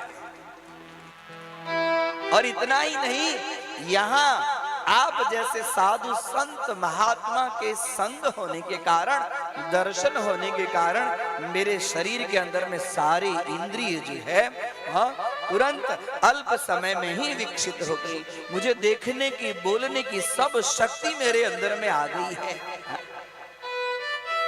हे भगवान, इससे विशेष में संग का महत्व आपको क्या वर्णन कर सकता हूं। जो साधु का एक क्षण जीवन में, गुरु का एक क्षण जीवन में, संत महापुरुषों का एक क्षण जीवन में, शिव महापुराण की कथा का एक क्षण जीवन में यदि वो संग करता है तो उसका जीवन परिवर्तन हो जाता है। यह है शिव महापुराण की कथा। आप लोगों ने तो 7 दिन इस शिव महापुराण के साथ में जिए कि नहीं जिए? हाँ, उठते बैठते जागते पति देव के लिए, पुत्र के लिए जल्दी से टिफिन भोजन की सारी व्यवस्था, हाँ, जल्दी से फलाहार की व्यवस्था। चलो चलो चलो, कथा छूट जाएगी, कथा छूट जाएगी। ये हमारी दीदी कहाँ से आती है बताओ? हाँ, 20 किलोमीटर दूर से आती है कि शिव महापुराण के अंतिम दिन की कथा। जो इस कथा का संग हम करते हैं, मन में संशय नहीं रखना है कि मेरा कल्याण नहीं होगा। मेरा कल्याण निश्चित है, क्योंकि हमने शिव महापुराण की कथा सुनी है। और खास करके कहेंगे, ये आयोजक का, हमारे इस शिव महापुराण कथा के जो आयोजक हैं, उन लोगों ने इस समस्त नगर निवासी के लिए जो एक सुंदर व्यवस्था, एक वातावरण जो तैयार किए, और आप लोग शांति से कथा सुने, इसके लिए इन लोगों ने वॉचमैन को रखा, स्वयं सेवक को रखा, खुद अपना काम धंधा 7 दिन छोड़ के बैठे हैं। वास्तव में अंतःकरण से हम इनके आभारी हैं। और आप लोग भी आभार के पात्र हैं। सब चीज छोड़कर शिव महापुराण की कथा, शिव महापुराण की कथा और सुनिए। शिव महापुराण की कथा तो 7 कथा भी हमने बराबर नहीं सुनी। ये तो अनंत समुद्र है। इसके अंदर में जितना गोता लगा जाए उतने दिव्य दिव्य रत्न मिलेंगे, जिस रत्न से हमारा जीवन सुंदर बन जाएगा। इसके लिए बार बार पीबत मुहुरहो रसिका भुवि भावुका। अरे भावुक गण, अरे शिव भक्तगण, बार बार इस कथामृत का पान करो। इस कथामृत के पान से अघाओ मत। भागवत में कथा आती है, पृथु राजा की भगवान प्रसन्न हुए, बोले वरम ब्रूहि। बोले भगवान, यदि आप मुझे वरदान देना चाहते हैं तो मुझे 10,000 कान दीजिए। 10,000 कान, और 10,000 कान से तो हमेशा मैं आपकी कथा को श्रवण करता रहूं और मेरा जीवन धन्य होता है।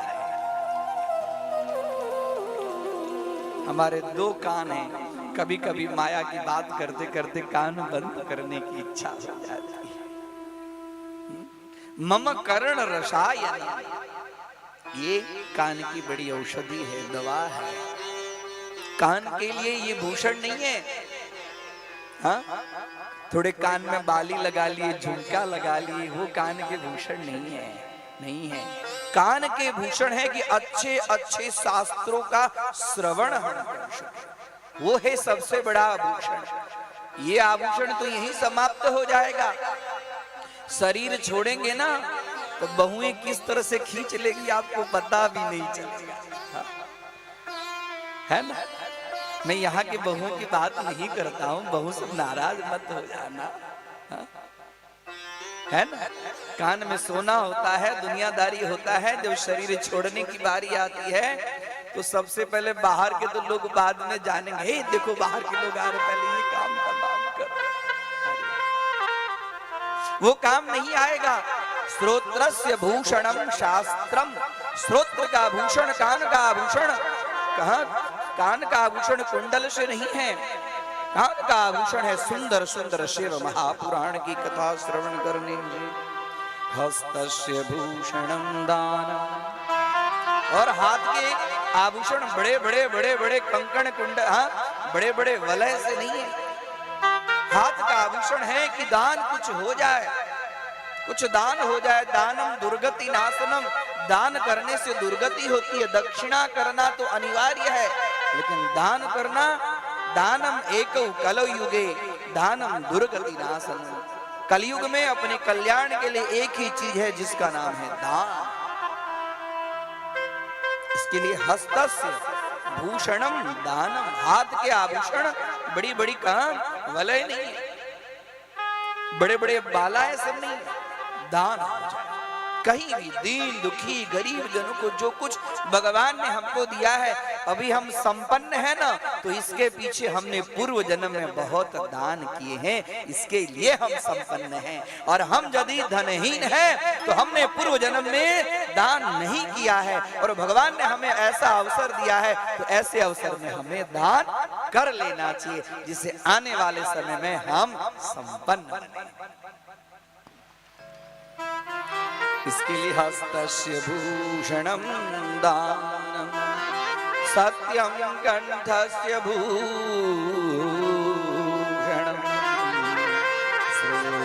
श्रोत्रस्य भूषणम शास्त्रम, भूषणैः किं प्रयोजनम्। सत्यम कंठस्य भूषण, कंठ का भूषण है सत्य बोलना। सत्य बोलो, सत्य ही ईश्वर है, सत्य ही शिव है।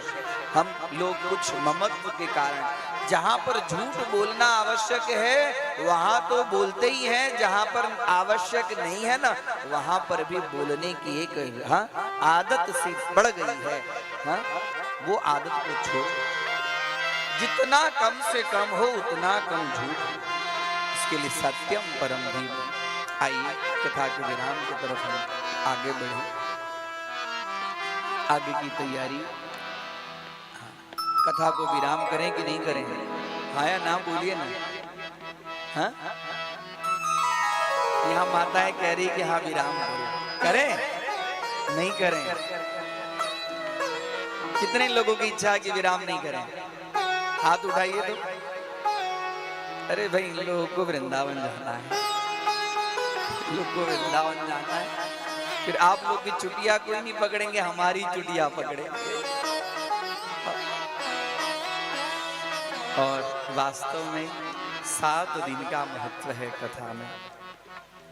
यदि कथा के विराम की न इच्छा हो तो बार बार सुनो। हम तो ये कहते हैं बार बार जितना हो सके उतना सुनो। शिव महापुराण की दिव्य कथा है। आज तो वास्तव में मैं तैयारी करके आया था। भगवान शिव के 10 अवतार अलग अलग हैं। कौन कौन से? काली, तारा, महाविद्या, षोडशी, भुवनेश्वरी, भैरवी, छिन्नमस्ता च बगला धूमावती, जिसको हम कहते हैं महाविद्या। आज बसंत पंचमी ने इसके लिए विद्या की चर्चा होनी चाहिए। जिसको हम विद्या नहीं महाविद्या कहते हैं, वो महाविद्या महाकाल की शक्तियां हैं।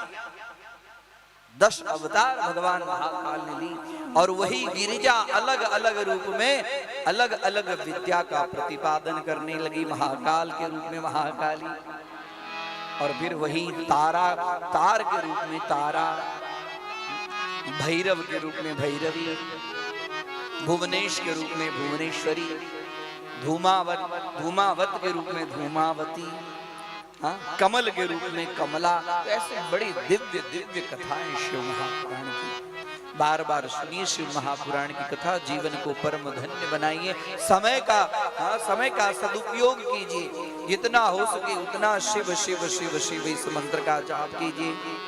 नमः शिवाय नमः शिवाय, हर हर भोले नमः शिवाय, नमः शिवाय नमः शिवाय, हर हर भोले नमः शिवाय, नमः शिवाय नमः शिवाय, हर हर भोले नमः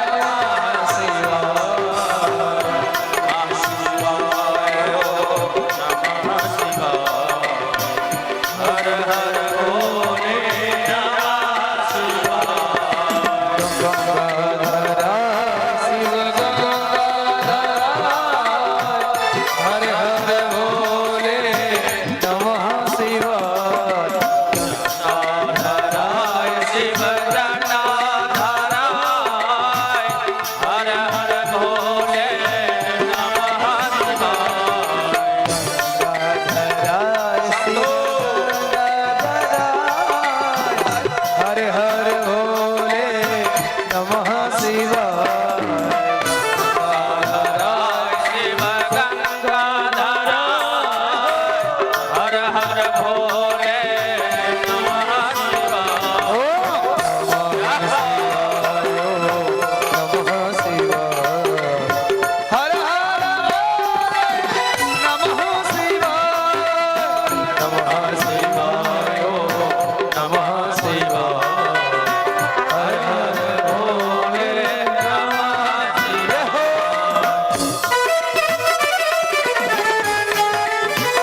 बोले शंकर भगवान की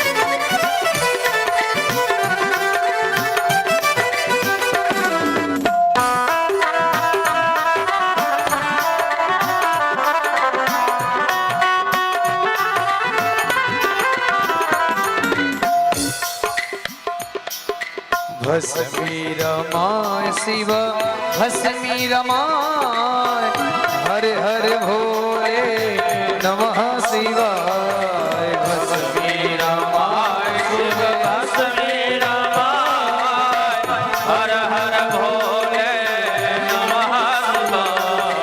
भस्मी रमाय भोले भस्मी रमाय, हर हर भोले नमः शिवाय, भस्मी रमाय शिव भस्मी रमाय, हर हर भोले नमः शिवाय।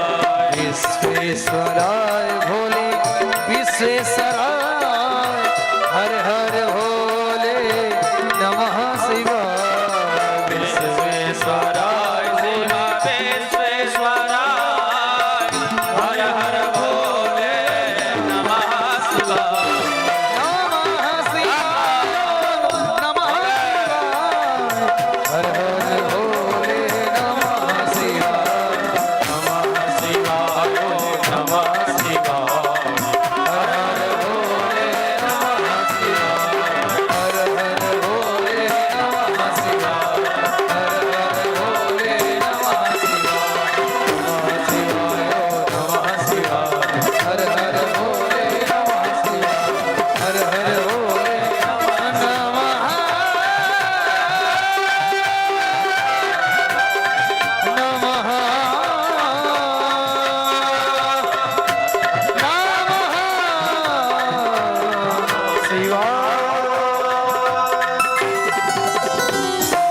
बोले शंकर भगवान की शिव महापुराण की जय। शिव महापुराण की कथा में सब लोग को एक श्लोक अभी बोलना है। जिस श्लोक को बोलने से भगवान शिव अत्यंत प्रसन्न होते हैं, संतुष्ट होते हैं और उसी श्लोक से इस पुराण की समाप्ति होती है। सब लोग स्थिर हो जाइए, स्वस्थ हो जाइए, अपने कमर को सीधा करें, हाथ जोड़े, अंतःकरण में भगवान भोलेनाथ, भगवान भूत भावन शंभु महेश्वर का स्मरण करें।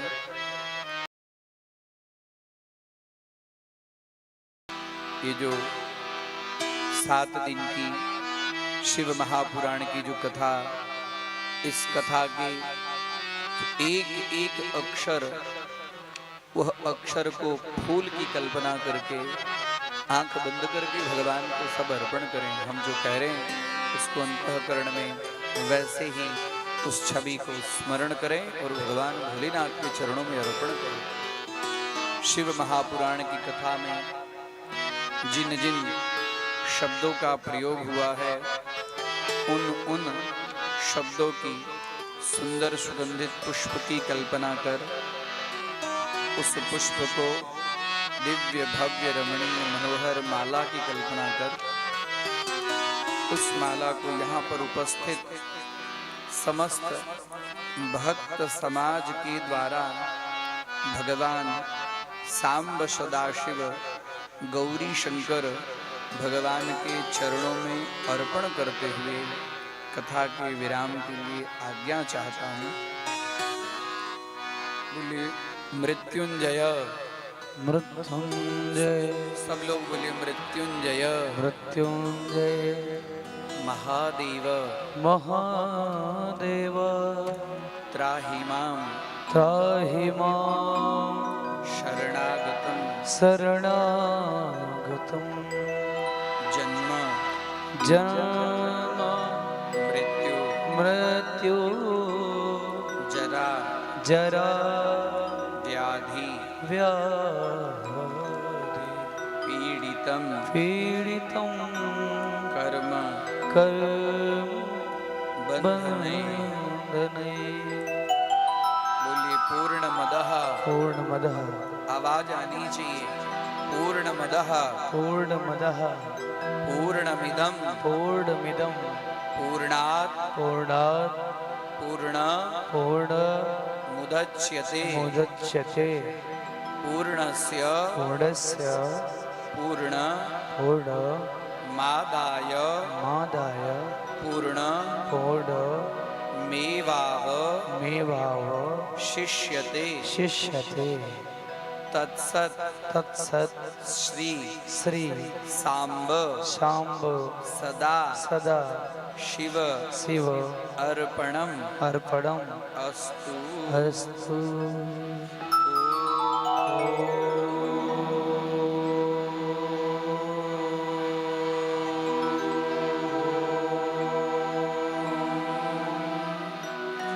नमः नमः पार्वती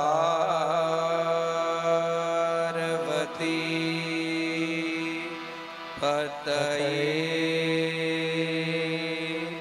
हर हर महादेव।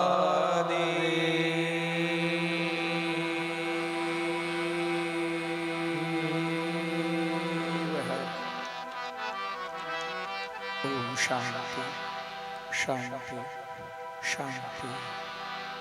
शिव महापुराण की कथा यहाँ पर सप्ताह के रूप में विराम दे रहे हैं। हमारे ऋषि मुनियों ने कथा के अंत में 7 बार शिव महापुराण की कथा को सुनने का वर्णन किया है। 7 बार।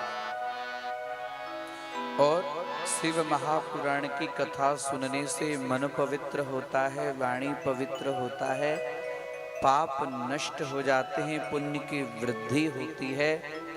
जो व्यक्ति धन की कामना से शिव महापुराण की कथा को सुनता है, भोले बाबा उसे धन देते हैं। जो व्यक्ति पुत्र की कामना से शिव महापुराण की कथा को सुनता है, हमारे भोले बाबा उसे पुत्र देते हैं। जो व्यक्ति आरोग्य की कामना से शिव महापुराण की कथा सुनता है, भोले बाबा उसे आरोग्य प्रदान करते हैं। जिस किसी भी कामना से शिव महापुराण की कथा सुनी जाए, शिव महापुराण की कथा में वर्णन मिलता है कि वह सारी कामनाएं पूर्ण होती हैं। रोगार्तो मुच्यते रोगाद बद्धो मुच्चेत बंधनाद भीतो भयाद विमुच्येत। जो भयभीत होता है वह निर्भय को प्राप्त करता है। जो व्यक्ति बंधन में पड़ा हुआ व्यक्ति है, बंधन से मुक्त होता है। ऐसी शिव महापुराण की कथा आप लोग सुने। सुने कि नहीं सुने? सुने। अब देखिए, शिव महापुराण की कथा सुनने के बाद में संकल्प लेना चाहिए कि हमने 7 दिन तक शिव महापुराण की कथा सुनी। इस कथा के फलस्वरूप में आज मैं संकल्प ले रहा हूं। संकल्प लेना ही पड़ता है। चलिए, आज सबको बंधना है एक चीज। लेंगे ना संकल्प? क्या लेंगे संकल्प? संकल्प लेंगे कि आज से मैं चाय छोड़ दूंगी। होगा? हमारी माता कि नहीं होगा। हाँ, नहीं होगा ना? अरे हाथ उठाओ कि नहीं होगा?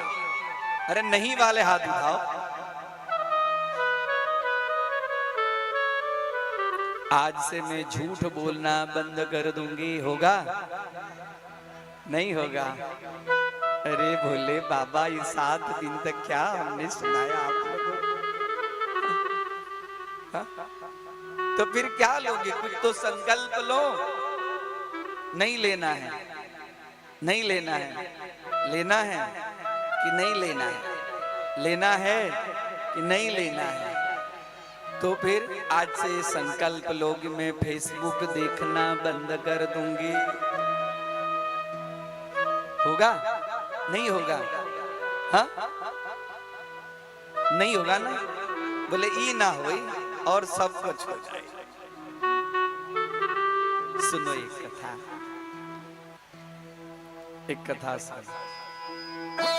ऐसे ही हमारे जैसे पंडित जी कथा सुनाते थे और आप जैसे ही श्रोता सब थे। बोले कि पंडित जी, और आपको दक्षिणा कम पड़े तो मैं दक्षिणा दे दूंगा, लेकिन मैं संकल्प नहीं लूंगा। मैं संकल्प में बंधूंगा नहीं। कोई बंध जाऊं, आपके सामने कहूं और फिर ना करूं तो अच्छा नहीं ना लगता है। क्यों? आपको दक्षिणा कम पड़े तो थोड़ा हम दे देंगे, लेकिन संकल्प में मुझे बांधो मत। ऐसे पंडित जी कथा किए सेठ जी के पास में। बोले सेठ जी, संकल्प लेना पड़ेगा। बोले नहीं लेंगे। अरे कुछ तो ले लो जो आपके मन में। आपने 7 दिन तक कथा सुनी, कथा सुनने के बाद में संकल्प। अब वो सेठ जी लेना नहीं चाहे और हमारे जैसे पंडित जी छोड़ना नहीं चाहे।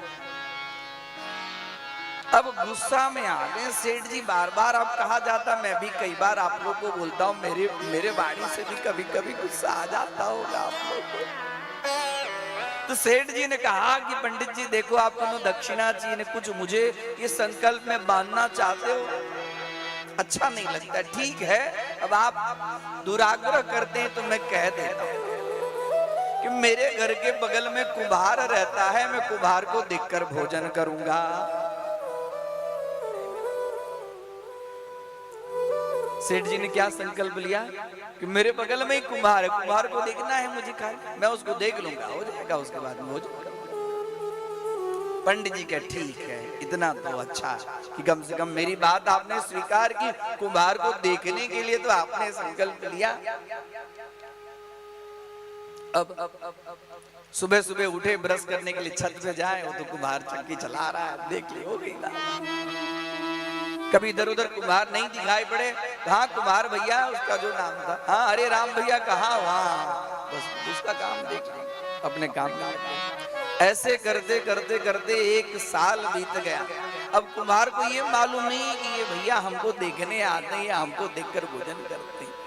अब ये बात तो खाली वो जो सेठ जी थे और सेठानी 2 जाने, दूसरे और कोई न जाने। एक दिन हुआ क्या कि राम भैया को मिट्टी कम पड़ गई, मिट्टी के बर्तन के लिए मिट्टी कम पड़ गई, तो मिट्टी लाने के लिए दूर के खेत में चले गए। अब सेठ जी को एकदम अर्जेंट मीटिंग था, मीटिंग में जाना, अब लाखों का काम होने वाला था। अब सेठ जी फटाफट सुबह उठे, ब्रश करे, दिखाई नहीं पड़े। उसके घर गए, दिखाई नहीं पड़े। उसके बेटे से पूछे, अरे पापा कहाँ गए? अरे तू मिट्टी लाने के लिए गए। तो कहाँ गए? तो ऐसे ऐसे दूर जो खेत है उसमें। अब तो सेठ जी की हालत खराब। अब समय दे दिया हूं, अब आज ही ये होने वाला था, हमारा इतना बड़ा सौदा हाथ से निकल जाएगा। लेकिन मैंने पंडित जी से कहा है, हाँ, कि जब तक कुम्हार को देखूंगा नहीं तब तक भोजन नहीं करूंगा, और पता नहीं वहां ऑफिस में कितना टाइम लग जाए। अच्छा चलो उसके खेत में जाके देखते। और सेठ जी ने फटाफट स्नान करके अपना सूट बूट जमाया, चल दिए।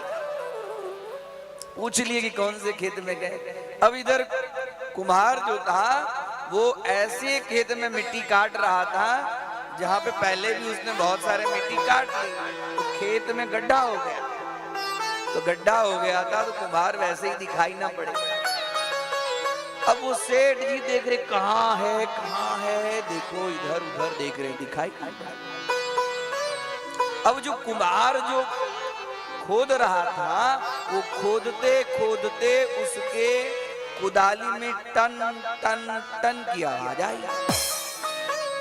वो बड़ा गंभीर हो गया कि टन टन की कुदाली में टन टन की आवाज आ रही है। तो धीरे धीरे खोदिए।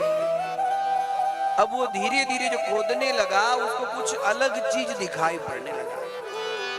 तो उसने क्या किया कि कुदाली को छोड़ दिया, अब अपने हाथों से मिट्टी निकालने लगा। तो बैठ गए। अब जो निकालने लगा, वो निकालते निकालते उसको कुछ घड़ा जो है, हाँ, घड़ा उसको एकदम लगा कि तो जमीन में गड़ा हुआ धन है। तो ये उठा कर इधर उधर देखने लगा कि कोई देख तो नहीं रहा है मुझे। होता है ना ऐसी चीज, जब दिखाई पड़े तो आदमी क्या करता है, कोई मुझे देख तो नहीं रहा। तो इधर उधर दिखा, कोई देख तो नहीं रहा है।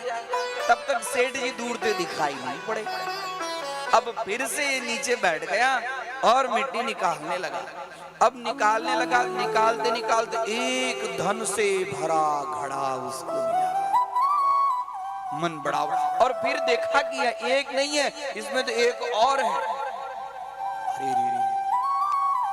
अब इधर सेठ जी की हालत खराब। सेठ जी जल्दी जल्दी चल रहे और इधर इधर एकदम देख रहा है कुम्हार, मुझे कोई देख तो नहीं रहा है, मुझे कोई देख तो नहीं रहा है। और निकालने लगा जल्दी जल्दी। अब तो कुम्हार का हाथ जल्दी जल्दी चले और इधर सेठ जी के पांव जल्दी जल्दी चले कि कैसे मैं देख लूं। और एकदम सेठ जी को अगर दूर से भी एक बार देख लूं ना, फटाफट में भाग जाऊंगा। और जैसे कुम्हार खड़ा हुआ, सेठ जी ने देख लिया कुम्हार को। सेठ जी बोले, देख लिया देख लिया देख लिया। अब कुम्हार ने कहा, चुप चुप चुप, देख लिया तो एक तेरा एक मेरा, एक तेरा एक मेरा, एक तेरा एक मेरा। अब सेठ जी के मन में हुआ, यहां तक आया हूं, ये क्या बोल रहा है, एक तेरा एक मेरा, एक तेरा एक मेरा, एक तेरा एक मेरा। बोले क्या है राम भाई, क्या है? बोले तुमने तो देख लिया, तो इसके लिए भाई मुझे तो एक देना पड़ेगा। बोले क्या देना पड़ेगा? बोले तुमने देखा क्या?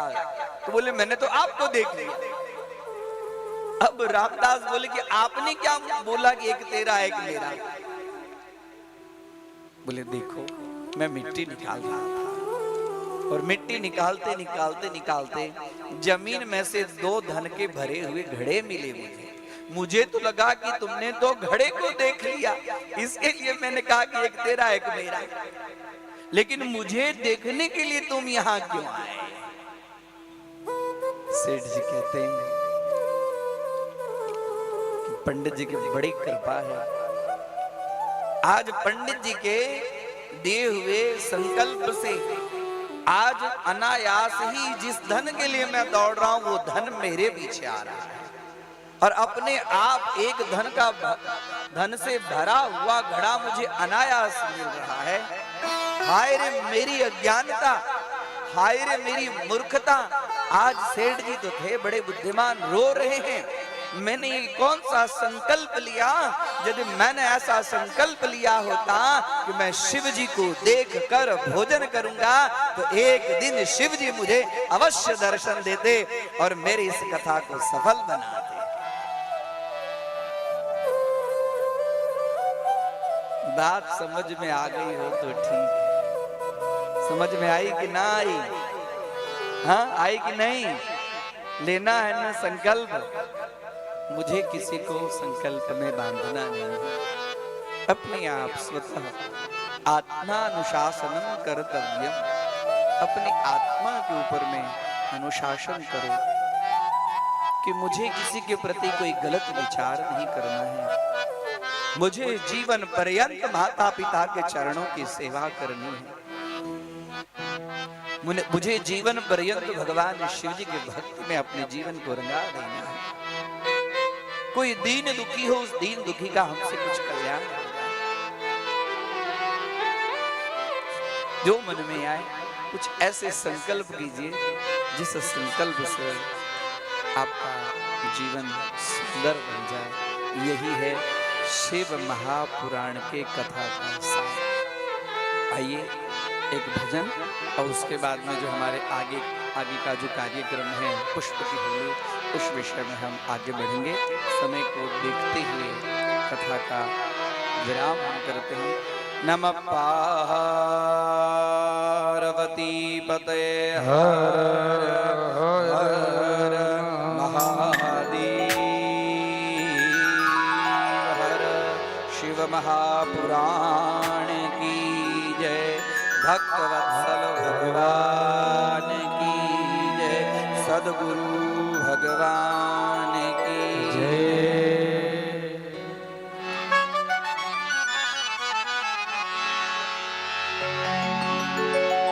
नाथों के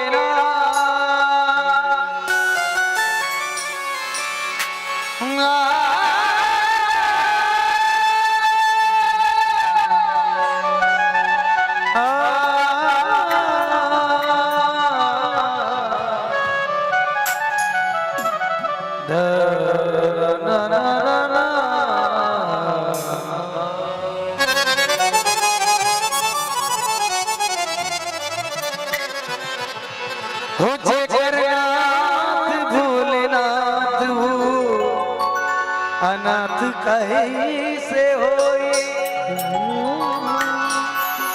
जेकर नाथ भोलेनाथ हो अनाथ कहीं से होई। अरे जेकर नाथ भोलेनाथ वो अनाथ कैसे होई। जेकर नाथ भोलेनाथ वो अनाथ कैसे होई। जेकर नाथ जेकर नाथ भोलेनाथ वो अनाथ कैसे होई। जेकर नाथ भोलेनाथ वो अनाथ कैसे होई। जेकर नाथ भोलेनाथ वो अनाथ कैसे होई। भोलेनाथ वो अनाथ कैसे होई।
कष्ट दूर हटाए खुशियाँ लाने वाले, कष्ट दूर हटाए खुशियाँ लाने वाले। कैसे होई और एक बार तालियां उठाएंगे, हम जाएंगे, कहेंगे क्या जी करना ढोलना कैसे होए, जी करना ढोलना कैसे होए, कैसे होए, कैसे होए,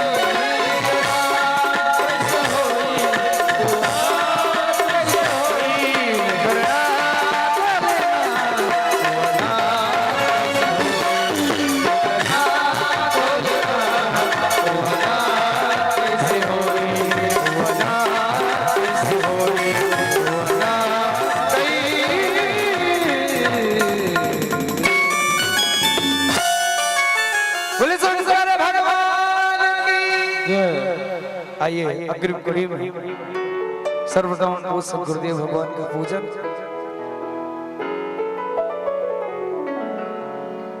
यजमानों के द्वारा सर्वप्रथम पूजन, तत्पश्चात होली। तो हमारे जो मुख्य यजमान हैं वो आकर के सदगुरुदेव भगवान का पूजन करेंगे।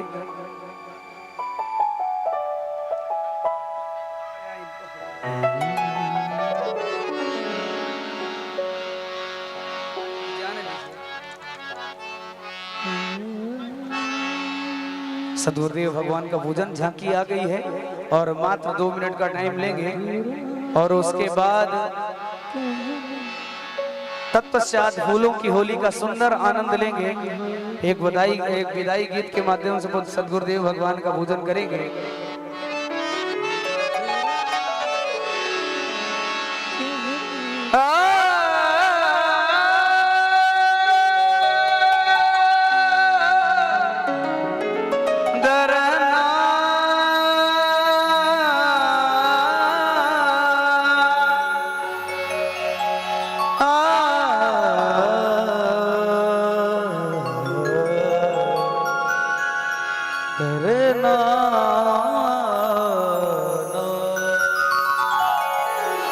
एक सुंदर सा विदाई गीत। यहाँ सब साथ में करेंगे ऐसी शिक्षा पाई है, विदाई की सुहानी जाने कहाँ से आई है।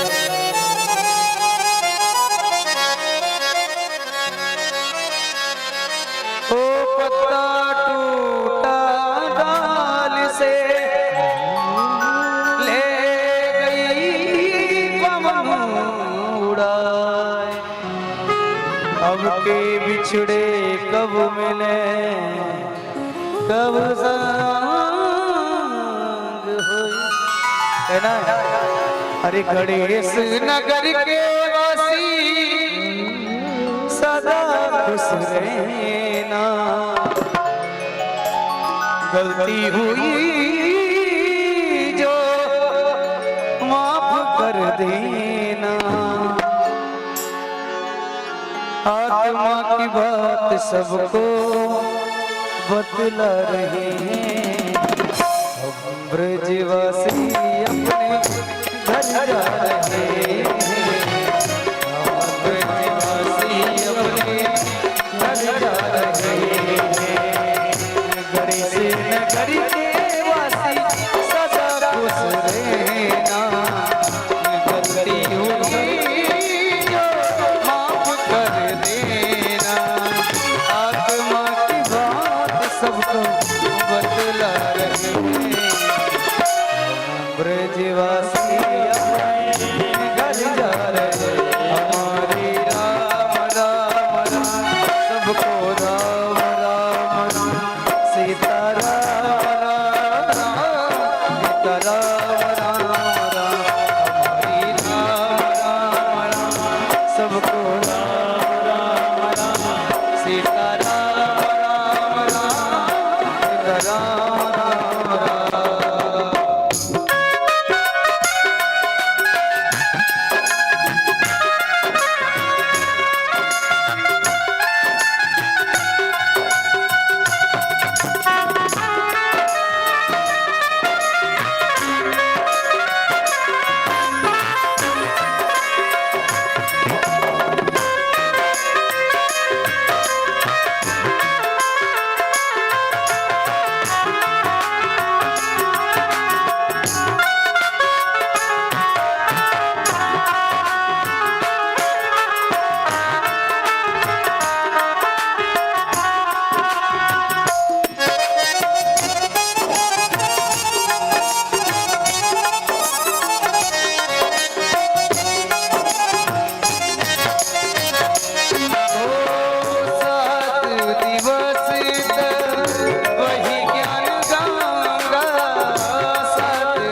आज तक था हमारा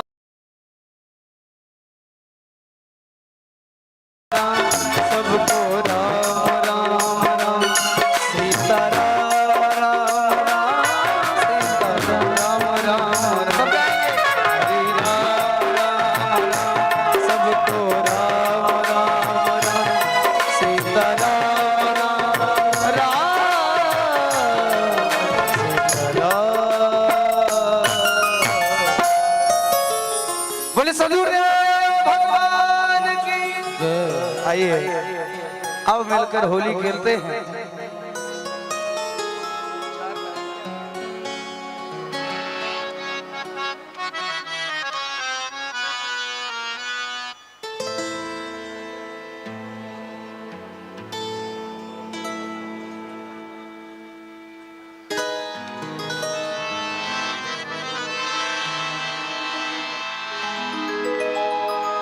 बोलिए होली के रसिया की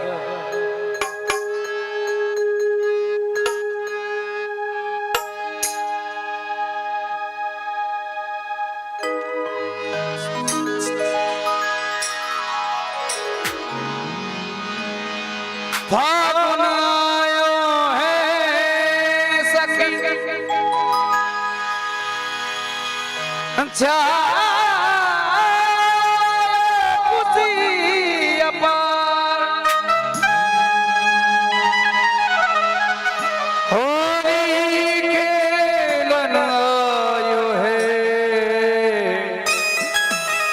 नटवर नंद कुमार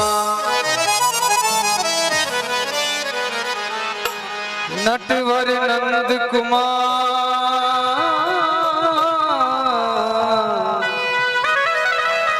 गिरिवर नंद कुमार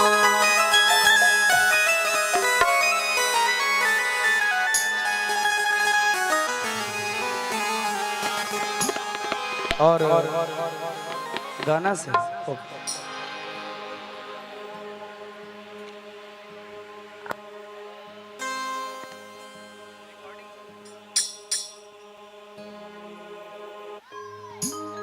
आज बीरज में होली रे